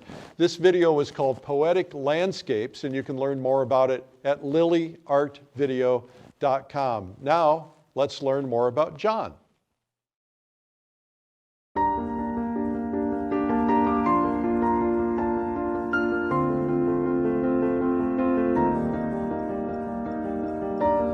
Hi, I'm Eric Rhodes, publisher of Fine Art Connoisseur and Plein Air magazines. And today we have John MacDonald with us. John, welcome. Thank you. It's great to be here. So you and I first met in the Adirondack Mountains, I believe. We did at your event, I think 4 or 5 years ago. So what I thought was really fascinating is I didn't know about you. You know, people have, there are regional stars, if you will, and you live in the Berkshires, and you're well known in the East, in the region, but I wasn't aware of you because I don't live in the Berkshires. I live in the Adirondacks in the summer. But what I found fascinating is that people were kind of globbing onto you and watching you paint and wanting to learn how you paint. And that's when I gained a lot of respect for you as a painter, when I first saw your paintings. And you know, we bring them in at night and everybody's looking at everybody's paintings, and yours were standing out above the crowd. So one of the reasons you're here is because of that opportunity when we met at the Publishers Invitational in the Adirondacks. Such a great event. Yeah, terrific event. Yeah, it's a lot of fun, isn't it? It is. It is. And I've spoken to so many artists. I think what we like about that is the feeling of camaraderie, the lack of a hierarchy, where you can just go and paint, rub shoulders with beginners, with masters, and just pick up on everybody's energy, and being reminded constantly by the most raw recruits to the art, the very beginning painters, of the important questions to ask. I invariably come back from the Adirondacks having learned something that I learned from a very beginner painter. Sometimes it's just an attitude, you know, so it's good. It's a great event, yeah. So last year, I was driving to Boston, and I decided to stop at your studio. And we did a little video of a studio visit. Yeah. But what I was fascinated with was your process, which you'll be talking about, I'm sure. But you have used technology to aid your process. Tell me a little bit about that. Well, it came out of a stretch of maybe 15 years when my wife and I, our first of two sons was born, and I realized that financially I wanted to just contribute a little more to the family's income. So I went back to what I'd always been doing on the side as a freelance illustrator. And at the time I was using scratchboard, a black and white medium, using a sharp tool to scratch away ink on a white surface. And I absolutely loved it. It was like an etching. It could be like a woodcut. But more and more of my clients asked for color.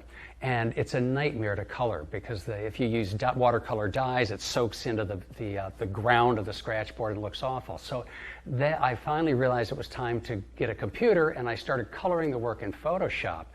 So over the course of 10, 12 years, I got very skilled in using Photoshop in a very narrow range of all that the program offers, but mainly about manipulating images.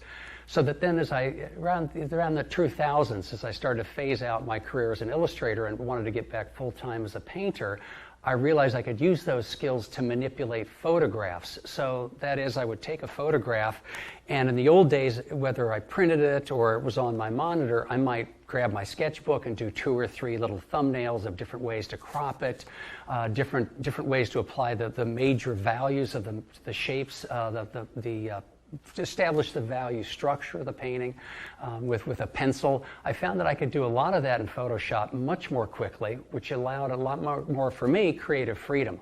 I could try 15 different croppings in the time it would take me to do 2 with the pencil. And it made me aware of just the power of the program. So although I still do quite a bit of plein air painting as much as I can for a variety of reasons, not the least of which it's just great training. It teaches you exactly what the camera cannot capture. But I do a lot of plein air, but almost all my larger work now in the studio, I use photographs, sketches, and when I can, a plein air color study done on location. So there are some people who might scold you for using photographs, because there are some purists who believe that everything should be done from life, that everything is going to be distorted because of a photograph. Is it that you've trained yourself to understand what nature is going to do because you were plein air painting, so that when you do paint from a photo, you can get that sense of life? Yes, Yes, I can understand that attitude because I was there in the early 2000s. When I was still doing some illustration, I spent maybe 3 years painting solely outdoors. I would do no painting in the studio. That was where I did illustration, and I wanted to keep them separate. So I spent 3 years, and if I didn't finish a painting, I'd have to wait till the weather conditions were approximately the same to go back out on location and work on that painting. I think that yes, you need plein air. Any landscape painter has to paint plein air. Go through at least a phase of painting plein air. If not, and if you rely solely on photographs, I think that can show in the photo. Where a photograph, though, is a kiss of death for an artist is if the focus is outward and you are simply copying the photograph. So what I use photographs for often in Photoshop is I am not looking to create an ideal photograph that then I simply copy. That of one single image that I look at and say, this will make a great painting if I copy it exactly. That would still look like a copied photograph. What I'm always aiming at is to create a photo, and I will alter both the cropping, but I will also alter the values of the image and the values in the color as well. I'm trying to recreate that scene as I remembered it. Including the way I felt about it. So for me, it's the feelings of an artist on location. That's one of the great advantages of being plein air. You're not just seeing something, you're in that scene. You're living in that landscape. You're as much an integral part of that landscape as a tree or a cloud that you're painting. I think that has a great power on the psyche and the soul of an artist that can come out in the painting. But if I simply run out to a landscape, take a photograph, and go back to the studio and copy it, that photograph is a soulless mechanical reproduction of what the lens sees, not even what the human eye sees. And then you end up copying a soulless reproduction of just an image. The camera cannot record your emotions, the artist's emotions, the artist's feelings. What attracted you to this scene in the first place? Often it has much more to do than just a simple color relationship or the story of an old tractor in the field. There is an emotional connection to the landscape that exists when we're plein air that cannot exist in the studio if all you do is rely on a photograph. So I have my foot in both camps. I understand perfectly why there are some who say you cannot copy from photographs. And that is true, but I think you can use photographs simply for visual reference, as visual raw material, information, that you can use then to recreate the memories and the feelings that you felt when you were on location. Well, that's something that it's very hard to articulate. So when you go out in plein air and you're walking through the woods and you find a spot that speaks to you, you're like, there's something about this that you're having an emotional connection to. How do you translate that into a painting? Because there are no tubes that say drama. There's not a tube that says tranquility. There's not a tube that says peace. Exactly. It's all, well, there's the skill component of that. We have to know as artists how to compose a painting, how to manipulate value relationships that create one mood as opposed to another. How a soft edge can actually create an emotional tone to a painting that all hard edges won't. I think that's part of both learning skills as an artist, but being mindfully aware that as an artist, as a human being, I'm responding to this with emotion and with all the experience in my story and my history, and that can influence the way I want to paint. Ultimately, we have to ask ourselves, why are we doing this? Is it just to produce pictures, or is it a way to, for me, it's always been a way of connecting to the landscape. I've often said that for me, painting plein air is really a form of meditation. If I didn't know how to paint, I could still be very happy sitting in a meadow for 2 hours and just watching what happens. It's a miracle. You know, everything is miraculous out there. And just enjoy the color relationships without painting. The painting is actually, for me, an important part of that meditative process because it stills my mind and gives me, it's like a chew toy for the mind. You know, the discursive mind that's always talking. When I paint on location, there is a part of my mind that just shuts down and is very still and is so intently focused on looking at these color relationships and recording them and mixing them. For me, a painting is an excuse for a way to more deeply experience a landscape than I ever could. It stills the mind, it makes me focus on relationships, color-light relationships, and try to capture a mood in paint. So, which goes back to using photos. I think that if you're in a landscape and you just simply take one photo and rush back to the studio, it's going to be very hard to capture any kind of a mood or a feeling in that painting that you experience because you weren't there long enough to experience a mood. Yeah. I think it's important, even if you use photographs, to spend as much time in the landscape as possible. Quality time matters. So take 30 photographs, different exposures, then sit and do a couple sketches, and if you can't, do a plein air color study. No intention to do a finished painting. You don't have to put that pressure on you. But it not only doing a plein air color study will not only give you a much more accurate record of the color relationships in the landscape than a camera ever could. It's also another 2 hours spent in that landscape, living it, experiencing it. I know that they said that Whistler was a huge advocate of painting from memory because he felt that was the essence of the landscape is what we remembered, because we would only remember the most important things, what that landscape meant to us. So I think that's absolutely true. To go out into a landscape and experiencing it is going to affect you in a way that can come out in your paintings in a way that you will not happen if you just rush out, take one photograph, and then go home and paint it in the studio. If that makes sense. It makes a lot of sense, and I've heard a couple of different philosophies on that. One philosophy is get out, find the spot that you respond to, set up your gear, and then don't put yourself under any pressure. Just sit there, enjoy it, look around, take in the birds and the sounds and the breeze on your face and the movement, and just actually take it all in and kind of get into kind of a meditative process. The painters in Russia that I've met and painted with, most of them are Orthodox, and they actually use painting as a form of prayer. They put themselves into a meditative state. But I've also heard some people say that the minute that you get there, get the part that you're excited about down on the canvas first. So if maybe it's the bark on a particular tree, don't try to execute the entire painting, but focus on getting that one piece first, because we get tired, we get fatigued, and so at least if you get that, you've got the primary thing. I absolutely agree with that. And in fact, even when I don't have the time for a plein air study, but I'm on location and I know I have enough time to take photos, and I love to spend at least a half an hour on location to soak it in. That's so important to do that. I will almost always, even with camera in my hand, if I don't have my painting gear, ask myself, what is it about this scene that really is touching me? What is it that I'm so interested in? I have to identify that, because that is the message of the painting when I go back home.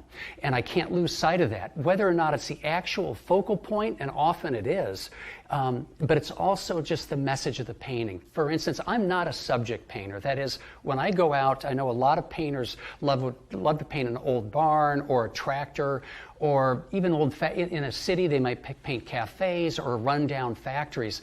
There's a narrative quality. They're telling a story in some ways, and that's a perfectly valid way of painting. Artists have done that for ages. I tend to be more of a formalist. When I'm in the landscape, I'm not concerned with a narrative that, oh, here's a farm, or here's an old tractor and the demise of agriculture. I'm much more interested in formal relationships, a mood, the atmosphere created by dramatic lighting or certain color or value relationships. So for me, I think it's especially important when I go out to ask myself, what exactly is it in this scene that I'm attracted to, that I feel such a pull towards wanting to put into paint? Often it's a quality of light. More often than not, I think as the years go by, it's a mood. I think at heart I am a tonalist. The American tonalist being, a varied group, but George Inness, I think, was considered one of the premier founders of the group, and he was a deeply spiritual person. For him, painting the landscape was a way of prayer and a spiritual, a lesson in his spirituality and his came out of his spiritual philosophy. So for me, that mood or atmosphere is a little more ambiguous in trying to capture, a certain tractor or something that's more geared towards subject matter. Well, I think for some of the people who might be viewing this, maybe you could get into a little depth about what tonalism really is. I I think that being a tonalist is one of the most difficult things a painter can do because you're interpreting everything differently, right? You're out there seeing bright colored grass, but you're not making it bright colored. You're making everything within a range of tone. The philosophy, and I wish I knew more about it than I do, but the philosophy is extremely varied. The artists that were clumped in with a tonalist shared some similarities, one of which they like to unify the painting, typically with one tone that they often painted at a warm key. They used glazes and scumbling.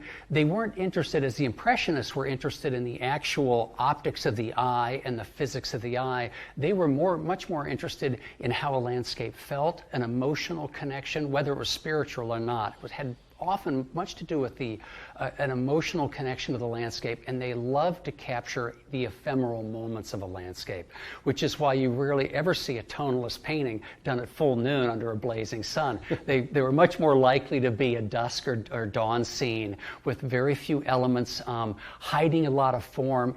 So much of it had to do with mood, capturing a certain mood, a certain time of the morning or afternoon when forms dissolved into a mist or a light.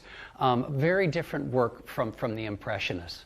Of course, most photographers and most painters will tell you that the golden light is the best light, which is typically the early morning light and the late afternoon light.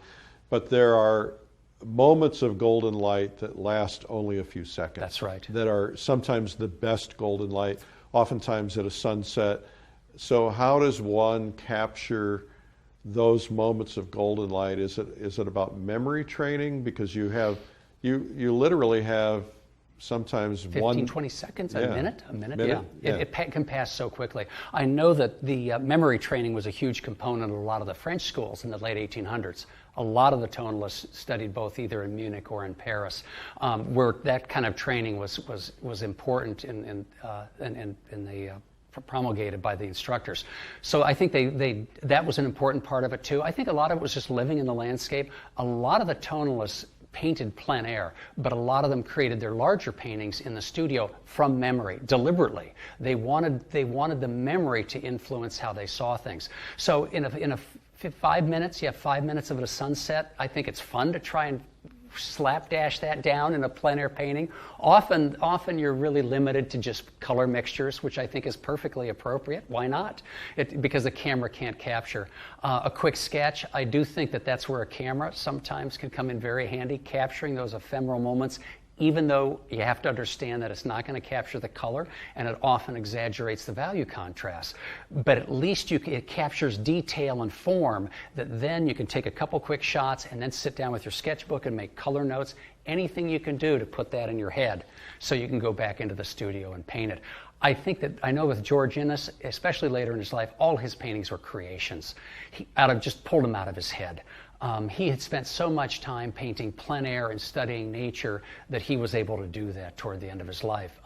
They were all inventions. So if your intent was to do a sunset painting, for instance, in plein air, would you go in and lay out kind of the basic drawing elements and so on, and then wait till that 5 minute period of time to put your color in? Well, I can remember clearly 3 years ago or 4 in the Adirondacks, sitting on the beach near Paul Smith's with a group, spectacular sunset, and I think I did maybe 4 or 5 paintings in 45 minutes, not one of which, of course, would end up in a gallery. They weren't finished paintings. It was the experience and fun, but I think that the advantage of that is you don't have time to fuss. You take a large brush, you block in the color and values as quickly as you can and as accurately as you can, and it's a little bit like downhill skiing on a 3-diamond trail when you're really trained to be on the bunny slopes.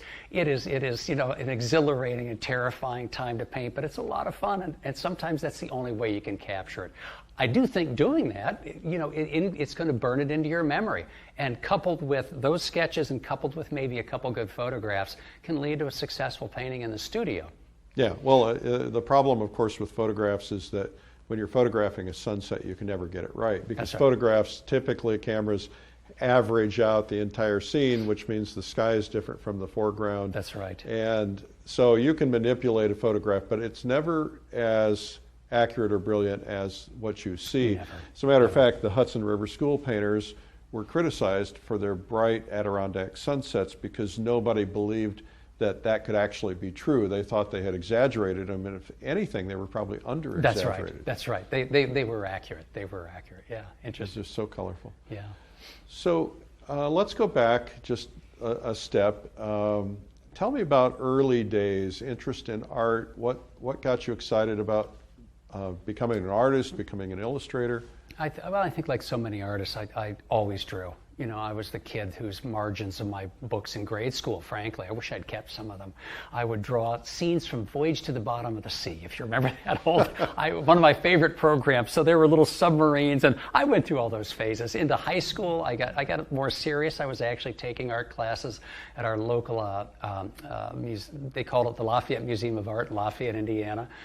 Figure drawing classes in high school, and would often spend in the summer, do pen and ink drawings, set up a still life in our living room of a little flowers and do drawings. I knew it by the time I was in high school that I was terrible at math and I loved art.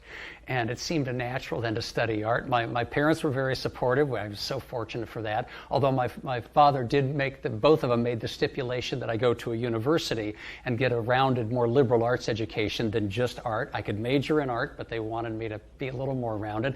I'm of both minds of that today. I have friends who left high school and studied in Florence for 2 years, and boy, that sounds like a great way to jump into the art world. I have really no regrets. And then I went to graduate school in painting and drawing, studied etching in France for 7 months, which was wonderful. Decided at the end that I didn't want to be a printmaker because the process took so much time that all the ideas were backing up, but it was all good experience. Well, let me just stop you right there, because you said two things I want to know more about. You studied printmaking in France. I want to know more about that. And you also talked before that about the school, but you didn't mention where you went. Oh, I went to Washington University in St. Louis. Okay. They had a very strong, I'll start with that maybe. They had a very strong art program. They had a very successful illustration program. At the time, they'd produced 2 or 3 of the real top names of Bernie Fuchs and of course, I'm totally blank. Even Mike Peters, the political cartoonist, who's quite well known, came out of WashU's illustration program. At the time, and nothing against them, because there's a lot of abstract work I love, but the faculty, painting faculty, were entirely abstract expressionists.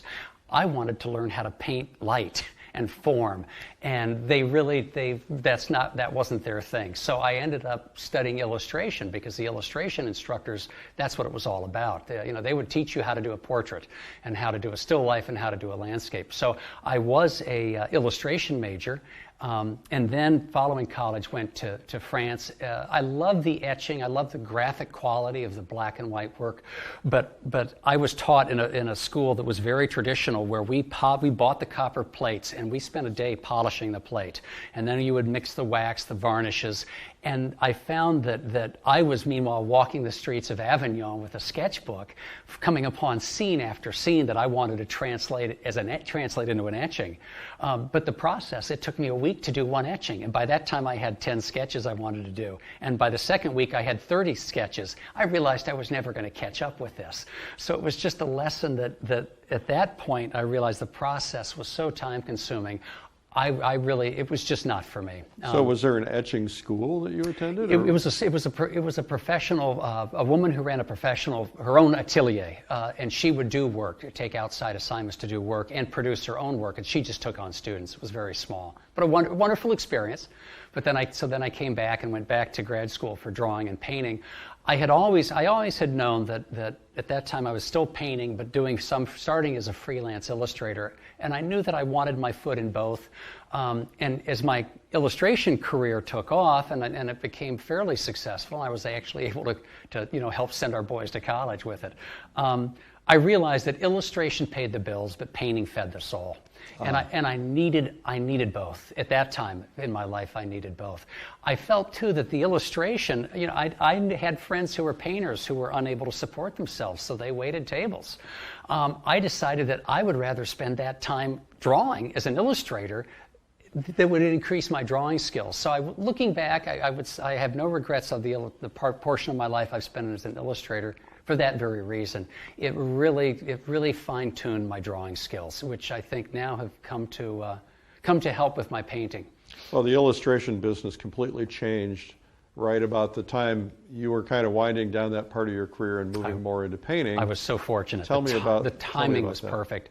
I remember, well, I remember at one point in the early 2000s, maybe it was the late 1990s, I was so busy that within 1 week I turned down a job from the Wall Street Journal, the U.S. News and World Report, and I think the Los Angeles Times, and I knew at that moment I'd made it. That if I could afford to turn some fairly big clients down, and they were fine with it because they knew I was busy. So at that point I was working and frankly doing very little painting. I was just so busy. I had 5 or 6 jobs a week. I was working 6 days a week. I would take Sundays off and often working 12 or 14-hour days. I knew I had to pay my dues, and I think that went on for 2 years until my wife had a talk with me. And then we started taking the weekends off together, which was great. But I think it was in the mid-2000s that my heart wasn't in it anymore. The industry had changed quite a bit. Deadlines became tighter. The pay continued to drop. And it just didn't feel the same. And I think that by that time, too, I was probably in my late 40s, I guess it would have been late 40s. I was looking forward to just painting again and really getting back into painting in a very serious way. In 2008, when the market crashed there, what few illustration jobs I had completely disappeared. So I was very fortunate. I was ready to get out of illustration just at the time that the industry suffered a severe setback in 2008. Magazines, I think within 1 year, 5 of my magazine clients went out of business. Newspapers could no longer afford my prices for illustrations, so the phone stopped ringing. And I was fortunately in a position that I was able to just transition right into painting full time. Of course, that meant getting my painting skills up to snuff. And I look back at my work that I was doing 15 years ago and was astonished how poor it looks by today. But so what does that process look like? You make a conscious decision that you're going to become a full-time painter. Now you've got a whole different set of pressures because you not only have to get your painting up to snuff, you have to get your paintings out there, you have to get into the market, so to speak. That's right. What was that process like for you of getting your paintings up to snuff and then getting them to the point where you could make a living? Well, I think that both of those cases were addressed by what I learned as an illustrator. When I first started in illustration, I produced what I thought were my best 8 pieces of work, all different media, all different subjects, and at great expense I sent out 400 pieces to art directors and I got absolutely 0 responses.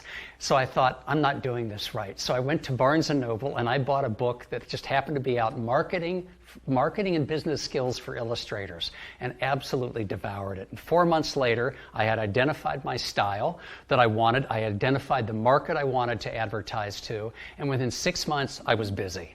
So I learned the lesson that you have to market, that it's not going to happen accidentally. I think a lot of when I was young, thought, no, let the quality of my work speak for itself. That's true. The quality speaks at a certain level, but there are a lot of beautifully talented artists who are still, having to struggle to put food on the table. You have to market. So I learned that from illustration. In terms of getting my skills up to snuff, I think it was the work ethic from illustration that it just became very normal for me to go into the studio at 7 in the morning and leave at 5 o'clock at night and just work and work. You have to treat it like a job. It is, and it was a job, but it didn't feel like a job because I loved doing it. I loved it. Yeah. But I think this is one of the problems that a lot of painters struggle with is that they're trying to get their careers on fire, they're trying to launch their careers, but they're not spending any time in marketing, which is why we're doing a lot of marketing training. That's right. But they're also easily distracted. What I tell them is, look, you've got to go in there. If you moved from your full-time job as a dental hygienist or a doctor or a lawyer or whatever you were doing, you have to take that same amount of time or probably more and get in there and be disciplined and apply it to your work. That's get right. in there. Don't mess around in the morning. Just get to work and work all day. That's huge. And I know you'd agree with this. Eric Maisel, who's the founder of Creativity Coaching and has put out some wonderful books for artists, he once said something that I know you have often alluded to in the talks, and I listened to your art marketing boot camp. If anything that supports your work is part of your work. So marketing can be such an important part of your career as a painter that it is as important as painting. Because without the marketing, there are going to be no galleries, no sales, and then you may not be able to afford to paint. So anything that supports your work is part of your work. It's part of the job. Well, it's kind of like it's the gas to the car. That's right. That's right. You absolutely That's a good analogy. have Yeah, that. it really is. So I think for me, when I was starting, I thought, well, if it worked as an illustrator to buy a book, at that time I bought a book about marketing for artists. And what was it, The Artist's Guide to Galleries? Or those big thick books that used to come out in the late 90s. I bought one of those and approached some galleries. You learn very quickly that, and I think, again, because of the illustration, knowing that I needed to have a work that was identifiably me, and that I needed to identify that market. So I quickly learned, too, what galleries may accept my work and what wouldn't. I didn't bother approaching a gallery that was full of abstract expressionists. I was looking for someone that sold landscapes, but maybe not having too many artists that, of similar work, et cetera, et cetera. So I was, even though I didn't like it, and I've never liked marketing, it's just, I think most artists don't, but I realized this is something I have to do. It's an important part of the work. And in terms of getting into the studio, you just have to paint. You have to paint. And I think, though, that what I used to do as an illustrator that I found so helpful is every 6 months and I'd never let a year go by without doing this. I would pull out my 10 most successful illustrations and I would lay them on the floor. And I would look at them for probably an hour and make a list of what I thought really worked in each one, found out what they had in common, and then I thought, well, if by focusing on such and such, the composition or the way I position things or the way I'm handling the color, if that's leading to all these successful illustrations, why don't I do that in all my work? And then I would do the next day I would do the opposite. I'd pull out my 10, what I considered my worst pieces, and I'd say, what do these have in common that is killing them? And then I'd try to avoid that. And I carried that over a little bit in my paintings. So I think that when I was beginning 15 years ago and really struggling, I was struggling with the materials, struggling with the concepts, but I was hoping I could get to the point where I could paint the way I had always wanted to and express what I wanted to express.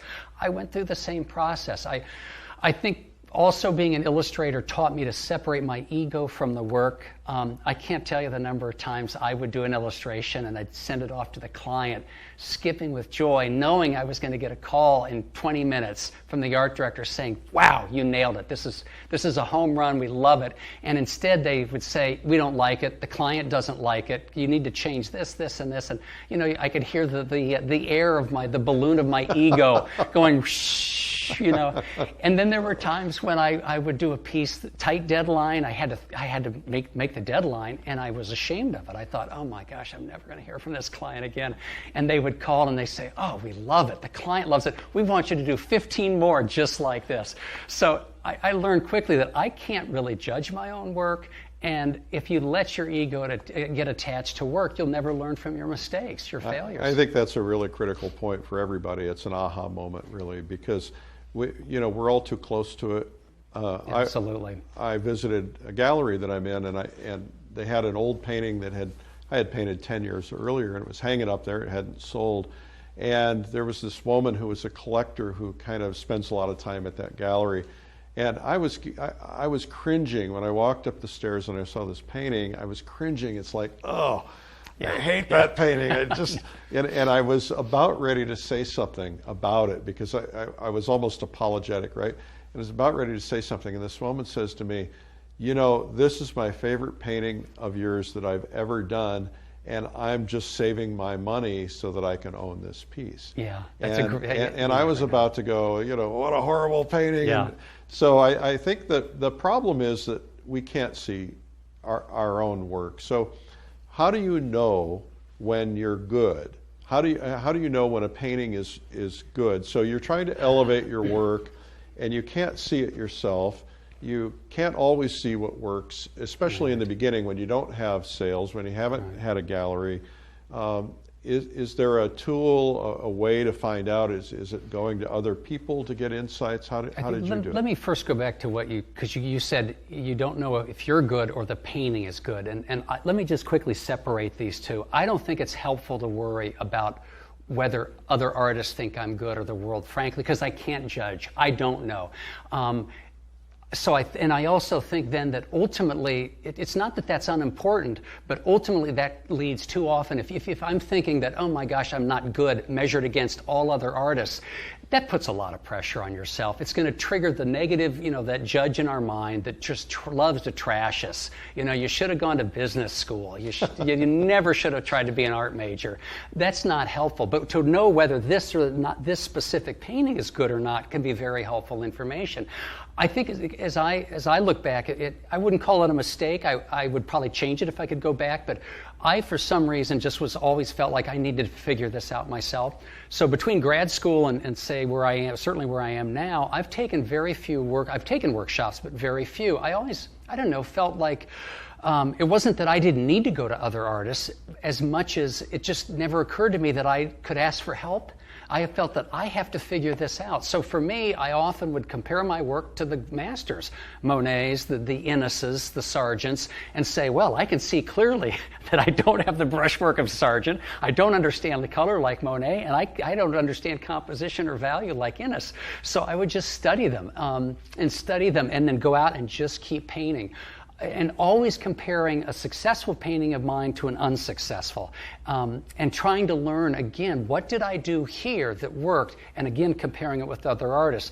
Then later, maybe 10 or 15 years ago, I started to really pay attention to what other artists were doing. I had always, up to that point, focused really on the great old masters. And I would often run into an art magazines, a Plein Air magazine, and I would be attracted to, wow, that's a killer painting, or, well, I don't know about that painting. I never bothered to follow specific artists. I never really paid much attention to what was going on in this country today in plein air painting, landscape painting. That dramatically changed everything, and it has been so helpful. Connecting with other artists, I now have I've become friends with just some terrific artists who have no compunction at all about saying, that sky's not working in that painting. I love that kind of criticism because I know from who it's coming from, they know exactly what's not working and they can help me see it. So I think that, yes, talking to other artists, looking at magazines, Plein Air magazine is a wealth of a range of talents, and it, again, though, it's one of those things that you can learn from someone who's a beginner as much as you can from a master, just by listening to what they're saying and often being reminded of, oh, yes, I've been overlooking that. That's interesting what this so-called beginner said. So, well, one of the values of an event like going to the Plein Air Convention or going to the Adirondacks or Fall Color Week or one of those events we do is when you're around 20, 30, 40, 50, 100 other artists, and you may be painting in the same place. As you know, in the Adirondacks, we typically go to this one scene that we all paint together, and there's a row of 100 artists that are lined up, and yet if you walk from painting to painting, nobody's doing the same thing. Nobody's doing the same scene. One person is focusing in on a lily pad, another person is focusing on the peak of a mountain. And what it does by being around others is it opens your eyes to other possibilities that you hadn't thought of. The danger in all of that, of course, is to go back to your painting and scrape it off and change it, and go for something different. Feel that you have to adopt somebody else's style rather than staying true to yourself. That's right. Yeah. And one of the things I now try to avoid, you probably do the same thing, is if I'm painting with other people, I don't even want to walk over and look at what they're painting, because all of a sudden I'll be, oh, I should have done that in the sky, and start playing with that. You just have to kind of be true to yourself. You do. You said really something else that I think is a really important aha moment for a lot of people, and that is the idea of magazines and books and really museums. So museums are your friends, and I find that the artists who seem to be the most successful, the ones who are embraced most by collectors, the ones who are financially the most successful, I find that they spend a lot of time in museums. I see that these people will get on an airplane and go to a show. When the Sorolla exhibit was in America, they'd get on an airplane and fly across the country to go see that show and to study those paintings. I find that the artists that have the most success are the ones that are going to the museums more frequently, and they return to the masters. That's right. And they're, in many cases, they're getting permission to go and copy them on location. Talk to me about that. Well, I think that for me, it was an absolute revelation to see in both and Monet and Innes, I think, were huge influences on me when I was young. And it's one thing to study even the most beautiful reproductions, but to study the paintings themselves, to study the surfaces and comparing the two artists. I think of Monet, and where I live in Williamstown, Massachusetts, we're just gifted with the Clark Museum, small museum that has one of Monet's cathedrals and a wonderful Impressionist collection, and also has 9 Inneses. So I'm so lucky to be able to just, a quick aside, there was one time I was out in a field painting, struggling with the edge of a tree line against the sky, and it was driving me crazy. I dropped everything, left my easel sitting in the field, got in the car and drove into the Clark because I knew they had a Corot that was just essentially almost the same scene. And I ran up and looked at the painting, made a couple notes, and I was back in the field painting. I wanted to see how he did it. So that's purely a good fortune of having that kind of easy access. But to see the surfaces especially, I think for both Innes and Monet, I had no idea that when you're young and just accustomed to seeing these little reproductions, that these paintings, it isn't the size of them, it's the looseness, the roughness of the handling of the paint. And it's so clear that they were caught up in the joy of the process and they weren't fiddling with it. It's clear that they just weren't uptight about every brushstroke. There's a certain energy and a getting lost in the process that comes through in the surfaces of their painting. So I think for me, often when I go seeing Sorolla's murals in the Hispanic Society in New York was a revelation. 20 feet by 40 feet. It looks like he was painting these things with a 6-inch house brush. He almost had to. And they're so loosely done. And I realized he's not sweating the details.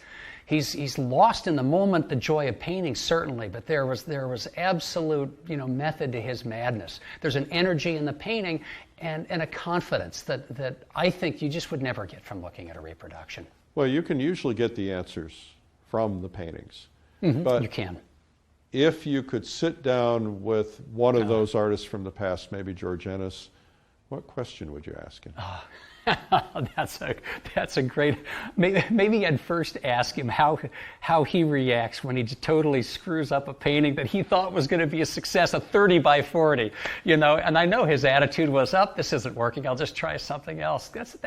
I would love to have gotten into his head about the way he composes his scenes and his value structure. There are several paintings I've seen of his in which I think they presage they're so far ahead of their time. The composition is so abstract, and I'm such a huge advocate of painting and of identifying the basic value structure of a scene, those 2 to 5 values, the light sky, dark fields, because I see that in great painting after great painting. Contemporary painters, the old masters, those who really can produce a stunning landscape, always, you can see they have analyzed that value structure and nailed it. They've got it down. Innes's values are all over the map. He'll have black in the clouds and a bright streak here, and yet he pulls it off. I think that, frankly, if I could rephrase or maybe not directly answer your question, I wouldn't ask him anything. I would ask if I could sit and watch him paint for 10 hours. Yeah. That's what I'd like to see. I want to see how he does this, because they say he painted with his fingers. He would use glazes and scumblings and washes and then scrape. Or another one of the great tonalist, probably my second favorite tonalist, is J. Francis Murphy, who would often use scraping as part of his process. Now, I scrape usually out of frustration. I scrape when the painting's not working. And often I'm finding now that leaving some of that on and repainting can create interesting things. But he would actually scrape as a deliberate part of his process. That I would love to see how he worked that. There's so much to learn, so much to learn. Yeah, and so little time. And so little time, yeah. So, I think one of the things that is really important to communicate to people who might be new painters or might be watching this is don't get so invested in your work. Oh, yeah. I mean, love painting, but don't get invested in the painting. The one you're working on at the moment is put your heart and soul into it. It's your only child. But in reality, you have 10,000 children there in the background waiting. And if this one doesn't work, kick it out the door. I mean, it's done. You know, if this turns out to be the miscreant you wish you hadn't raised, it's time to let go. So put your heart and soul in every painting. But if it's not working, you have to be willing to just not take it personally and learn from it. Don't get rid of it until you stop and think about what you did. Because if you don't do that, I mean, when you think about a failed painting, they are our best teachers. And in the most concrete terms, they're showing us where we need to work. If your paintings are not working, and you're so embarrassed by that or feel uncomfortable that you just shove them against the wall and don't want to see them and then quickly paint over them, you're really losing some incredible instruction, free instruction right there leaning against your wall. Put the painting up and ask yourself, is it the composition that's not working? Is it the value structure? Is it the way that I'm mixing greens? Our mistakes are screaming at us, and if we don't listen to them, we're not going to improve. I think that became a huge part of my process about 15 years ago. And I think that I could see the quality of my work slowly get better and better, where instead of, if I had a painting that didn't work, I just would let it go. But before I destroyed it, I would look at that painting and I'd go through a list. Is it the composition? Is it what? I had to know what's not working. Because it's telling me, it's right there in front of me. In the most concrete way, it's showing my flaws as a painter. I need to identify those, or I'm not going to know what to work on. And if you can't see it, put it down. Wait a year. Yeah, wait a year. Yeah, wait a year. The mistakes are still there. Yeah, they'll jump out at you. Yeah, it'll jump out at you. Well, you know, I hear stories of friends taking all their old panels and burning them, you know, because they don't want them in the market if something happens to them. And at the same time, I go through my old panels about once every 2 years, hundreds of them, and I look at them and I learn. First off, it's nice to be able to look back. You know, we in our culture, we tend to always look forward to see what's ahead. But if we turn around and we look back and see what we've accomplished, then, you know, there's not so much pressure. Yes. And right. So to go back through your panels, it gives you encouragement because you see what you've accomplished, you see how much you've grown, but you also can see mistakes that you couldn't see back then when you painted them that you may have only learned this particular year. Yeah, this week.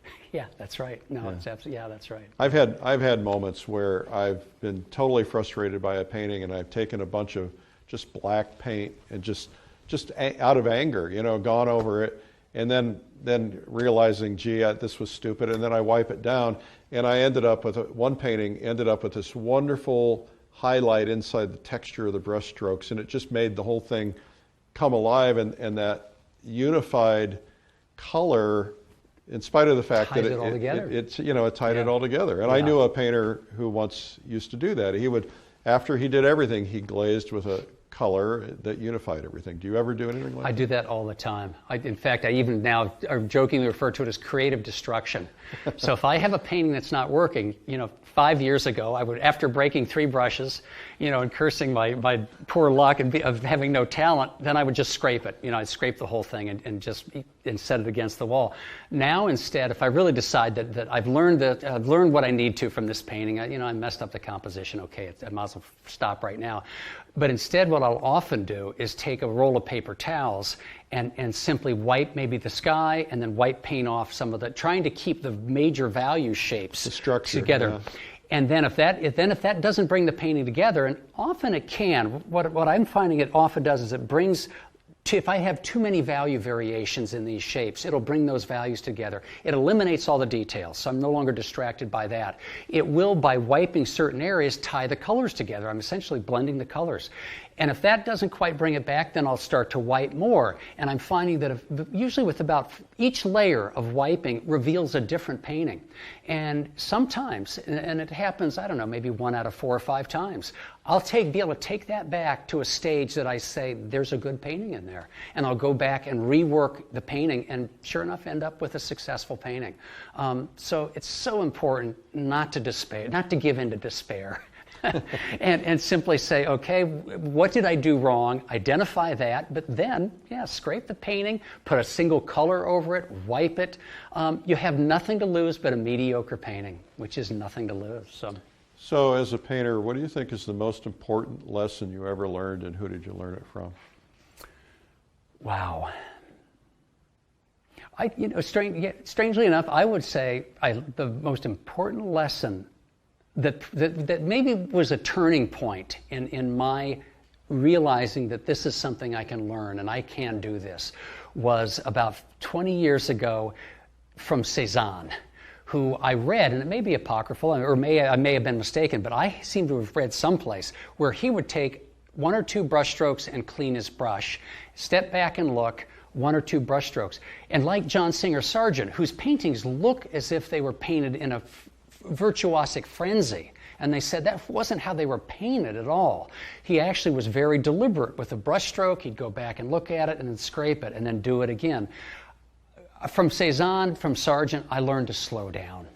And I saw the quality of my work take a substantial leap forward within a couple weeks just by, instead of, as I used to do, paint for 10 or 15 minutes because it's so much fun and oh, this is great and I just love this. And then I'd finally step back and I think, whoa, there are 10 mistakes in here and they're all interacting with each other.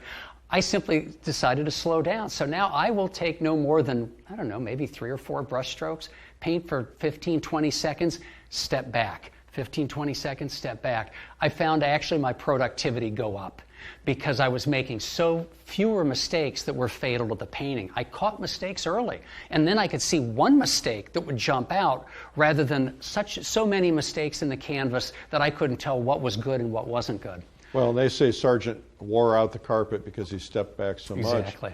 Well, one trick that I've learned is that sometimes I'll put the paper towel in the back so that every time I need to wipe out my brushes, I have to walk to get a new piece of paper towel because I forget to step back. To step back. It's huge. We can slow down. We don't get points for being first to finish. You don't. And I think it's particularly difficult painting plein air. When the scene, you know those colors are going to change in 20 minutes. Yes, then go to that area first just to get the color down. But I find myself having to, especially plein air, say slow down, slow down, slow down, because it's always better to end the day with an unfinished painting that's really working than a painting that's quote unquote finished that's a loss. Because you rushed it. You rushed it. Don't rush. There's no hurry. Yeah. So for somebody who might be watching this and is early stage painter, just beginning, just learning, what's the best advice you can give them? A beginner. Patience. Be patient. Think long term. These skills, you can develop these skills. Talent. One of my favorite quotes that I wish I could I don't know who said it. I wish I could attribute it to him or her. But in the long run, perseverance and talent are indistinguishable. In the long run, perseverance and talent are indistinguishable. So don't despair that you weren't born gifted with Sargent's, ability. I certainly wasn't. But through just steady work and tapping into the joy of painting, the fact that you want to do this, being willing to create a lot of bad paintings in the process and learning from them, patience, but do work that's meaningful for you. Because this endeavor is so, it takes so many years and decades to really begin to master all of this. And we produce bad paintings and we produce good paintings. We have good weeks, bad weeks. We have good years and bad years. And we all have had months on end where what is going on? I can't seem to make the right decisions. That can take its toll and can really destroy the joy and the passion that drives your painting. So if you're not doing meaningful work, and by that I mean if you haven't found that landscapes are your thing, or still lifes, or I want to do nothing but paint the figure for the rest of my life because it creates an energy and a passion in me that it seems not like it's not work. If you can't tap into that, you will not have the energy to get you through those low moments. And we all have lots of them. I will do 2 bad paintings a week. I'll have 2 bad weeks in a 6-month period, and I'll have 2 bad months in a 2-year period. And I know when I see them coming that I just got to gut it out. You just get through it. Well, you also have to remember that with the dark clouds comes the rain exactly. That renourishes. And one thing that painters oftentimes don't realize is the bad is good. That's right. That when you're going through the bad, it's actually pushing you to a new level. Usually, if a painter wants to go from here to here, there's that period of storm in between. Peter Right. Drucker talks about it in business, and it's true in all things because you're pushing yourself, Right. and what it does is it's challenging you. So look at the bad as something you have to go through rather than letting your ego get in the way. Absolutely, and I always think of it as a circle. If in the center is our expertise, and on the edge is the unknown, by definition, trying something new, learning something, means we don't know how to do it, or it wouldn't be learning. Well, when we don't know how to do something and we're on the edge of our knowledge zone, we're also on the edge of our comfort zone. And it doesn't feel good to make mistakes and be frustrated week after week if you're trying something new. But we have to just understand that's part of the process. Because if we only did things that made us feel good, if we only work continually from our strengths, we're going to be doing the same paintings in 20 years as we're doing right now. That's right. And what's the point of that? Yeah. I think that often getting accustomed to, we never have to like that discomfort, of being on the edge of out of our comfort zone, of failing, and again, I always consider it like free falling. I feel like I'm free falling. I don't know what the heck I'm doing, and this painting is crashing down, and it's so frustrating. And at that moment, I at least can stop and say, boy, I'm in a good spot. This is rich, because this is where I need to be if I'm going to learn anything. I have to get accustomed to feeling those feelings of discomfort when we're out of our comfort zone. That's what learning is about. It's part of it. It's part of it. Can't avoid it. So what have we not talked about that we should talk about? The current state of the art market. Yeah. That'll change. It'll ebb and flow. The state of landscape painting. I've begun thinking more and more that landscape painting, especially plein air landscape painting, is one of the most radical things we could be doing right now as artists in this day and age. And you think, oh, radical art are those crazy things, the really far out things that you see Sotheby's selling for $50 million, or you see at MassMoCA, where I live, the Museum of Contemporary Art, Massachusetts Museum of Contemporary Art. And again, not to criticize those artists, there's room enough in art for everything. It's a huge field. It can accommodate everything. But I think that we as plein air landscape artists, or as landscape artists, don't appreciate often enough. In our current time and culture, I think we're actually rather radical. To paint on location means that we're more concerned with experiencing this beautiful environment of ours, which is endangered, and celebrate the beauty of that. I think in general to paint landscapes is to celebrate our connection with the earth, to celebrate beauty, which I think in the contemporary arts circles is looked at as with a little, bit of an askance eye. Can seem awfully naive. We're representational artists. I think that at this time in art history, where what is considered the cutting edge of art is so opposite from where we are, I almost feel like we've come full circle. And we are doing what I think is pretty radical, going back to the past and really connecting with a lot of that. Historically, that's always what happens, is what becomes radical then goes out of style, and something else new comes in style, and sometimes it's something from the past. This is a very interesting observation that you've made, because the plein air movement is the largest movement today in the history of art, ever. There always were plein air painters, at least going back as far as Constable and probably a little further back than that. But there weren't large groups of people who painted. Probably the largest group of plein air painters back was when the Impressionists were painting together, and there were 5 or 6 of them. And then there were some small groups of people, Willard Metcalf painting in Connecticut, and there were some small groups of people there, and there were some small groups of people in California. But today, there are more people painting in plein air than together. I mean, if you think about the plein air convention, the most recent one, which had 1,000 painters in one location painting in San Diego, it was a phenomenon. Yeah, that's unique in the history of art. It really is. Yeah. And you look at the number of people who are plein air painters. Some are professionals, some are midway there, some are amateurs. None of that matters. What matters is that they're enriching their souls, they're enriching their lives, they're expressing themselves creatively. They have this community where they're together as a whole. And to be a part of that is magnificent. And people will look back on this time. Jean Stern, who's an art historian at the Irvine Museum, says that this may be the most important art movement in the history of art because there's so many people plein air painting. I can believe it. And I think part of that too is what I consider the deprofessionalization of painting. As someone who considers myself a professional artist, it's what I do for a living, and I make my income off of it.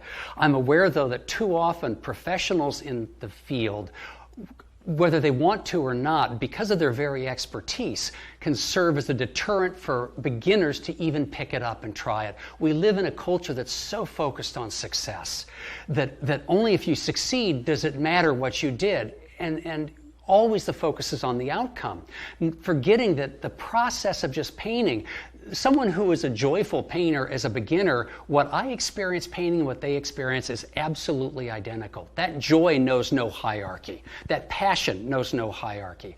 And I think that this, what I've seen, this plein air movement, is it's giving permission, an overused cliche, but it's giving permission to people to be beginners again and to pick up and enjoy something in the moment, the process while they're doing it, and not compare themselves incessantly to the so-called masters at the top of the field. Because so much through history has been, the Monets, we worship the Monets and the Sargents, but how many times have that worshiping them has discouraged people from picking up a brush and trying it? Oh, I could never draw, I could never paint. And in reality, you can. And with very little instruction, you can come up to a very simple level of competence that can give you great joy. That's one of the other attributes of this whole great plein air movement that I think is just absolutely terrific. It's getting people on the streets and saying, you have a creative birthright, and you have a right as just a human being to go out and experience your own creative prowess. Do it, do it. And my plein air studies are my most valued possession other than my family.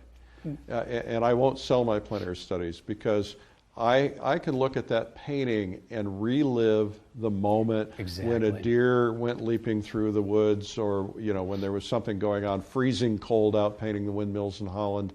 And so those are things that people can experience in their lives, and that it enriches their lives. I think with all movements, there's always an old guard. Mm-hmm. And the old guard doesn't want anything to change. And the old guard in the plein air movement doesn't like the fact that there are all these people coming into it and all these people learning to paint, because their attitude is, well, this is going to dilute the marketplace, this is going to make the cost of paintings go down, this is going to put new competition, and some of those things are true, and we have to be careful about that. That's why I'm constantly pushing quality, that everybody needs to pursue quality with vigor, that they have to really go out and try to always elevate themselves, because we don't want plein air painting to mean bad painting. That's right. We want plein air painting to mean this is something you've done on location. It's something that it doesn't have to be a finished painting. But most of the people who are doing this are never going to be professionals. They're never going to sell a gallery. They're people who just want the joy of being out there, enjoying nature. Maybe they're not golfers, maybe they're not people who hike, but they're people who love to be outdoors, and they're creative, and they want to get their expression onto that canvas. And that's a special thing. That is a special thing. And I would even, in terms of the market, I would counter that to have these plein air events in all the different towns and cities across the country, you are exposing to everyone in that town painting and what it means and the process, and inciting curiosity, and chances are you're creating a market. You are creating future buyers of those paintings, if not the onlookers, even though the beginner painters, those who try it and maybe continue to paint and never get in a gallery, but odds are they will themselves become a collector later. So I don't see any downsides. There's no downside. When we started Plein Air magazine, there were probably not 5 plein air events across America. Today there are hundreds of events that are attracting people from the local community who are going home and putting original art into their homes instead of posters or reproductions. Right. And as I've been to your studio, I know that when you're surrounded by original artwork, it completely changes the nature of your environment. And so we're enriching lives for other people, and some of them are interested and they want to learn how to do it. It's amazing to me how many collectors are now becoming plein air painters because they have gone to these events and somebody has done a workshop and they've been inspired. And so it's making everything better, I think. I think so too. These are skills that can be learned. Yeah. Well, this has been a fabulous time together. Yeah. I'm really excited about what I've learned from you, and I'm very complimentary of what you've done. I'm a big fan of your artwork, and I think that we're all going to grow by observing what you do. Well, thank you. I'm still learning a lot. So much to learn. Yeah. Thank you very much.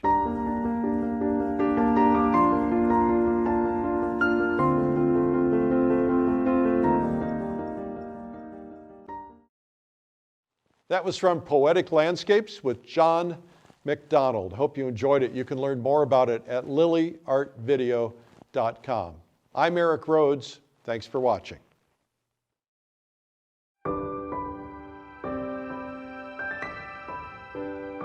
John MacDonald's paintings draw people into the scene.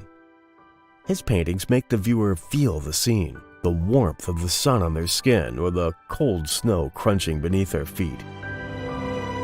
In Poetic Landscapes with John MacDonald, you'll discover how John paints emotion into his landscapes, how he uses color, value relationships, and the quality of light to capture a certain mood. You'll soon understand how John uses composition, a focal point, and tonal paint to guide the viewer into his paintings and into a feeling or an experience. So what is a painting? A painting is a construction. It has parts, components, and a process. Different artists have different lists of what the parts of a painting is, but most 4, 5, 6 items, most agree on the essentials. And they are composition, values, or more specifically a value structure, colors, more specifically color relationships, edge contrasts, and details. Those are what I see as the 5 components of a painting. But what's crucial to understand is that these are not all equal. There is a hierarchy. Artists are often taught that painting from a photo will never work, that it's impossible to capture the amazing beauty of nature from a flat picture, which could distort color, condense values, and make it hard to distinguish shapes and shadows. And a camera absolutely cannot record the excitement you feel when visiting a scenic landscape. But many landscape artists would like to be able to paint in the studio from photos. The point of using photographs is not to find one photograph you can copy, but a variety of photos that all give you visual information, and hopefully one photograph that can capture enough of the value relationships that you can use that as information regarding the values and the details. As I mentioned, that being, I think, the best advantage of using a photo. John will show you how to have the best of both worlds, to enjoy nature while you're there, and to set yourself up to later capture that beauty on canvas in such a way that as you paint, you'll feel like you're right back there, enjoying every moment and taking in everything nature offered you. And whether or not you paint fully on location or also paint in the studio, soon you'll be creating more dynamic paintings that draw the viewer's eye in to feel the emotion that you've painted.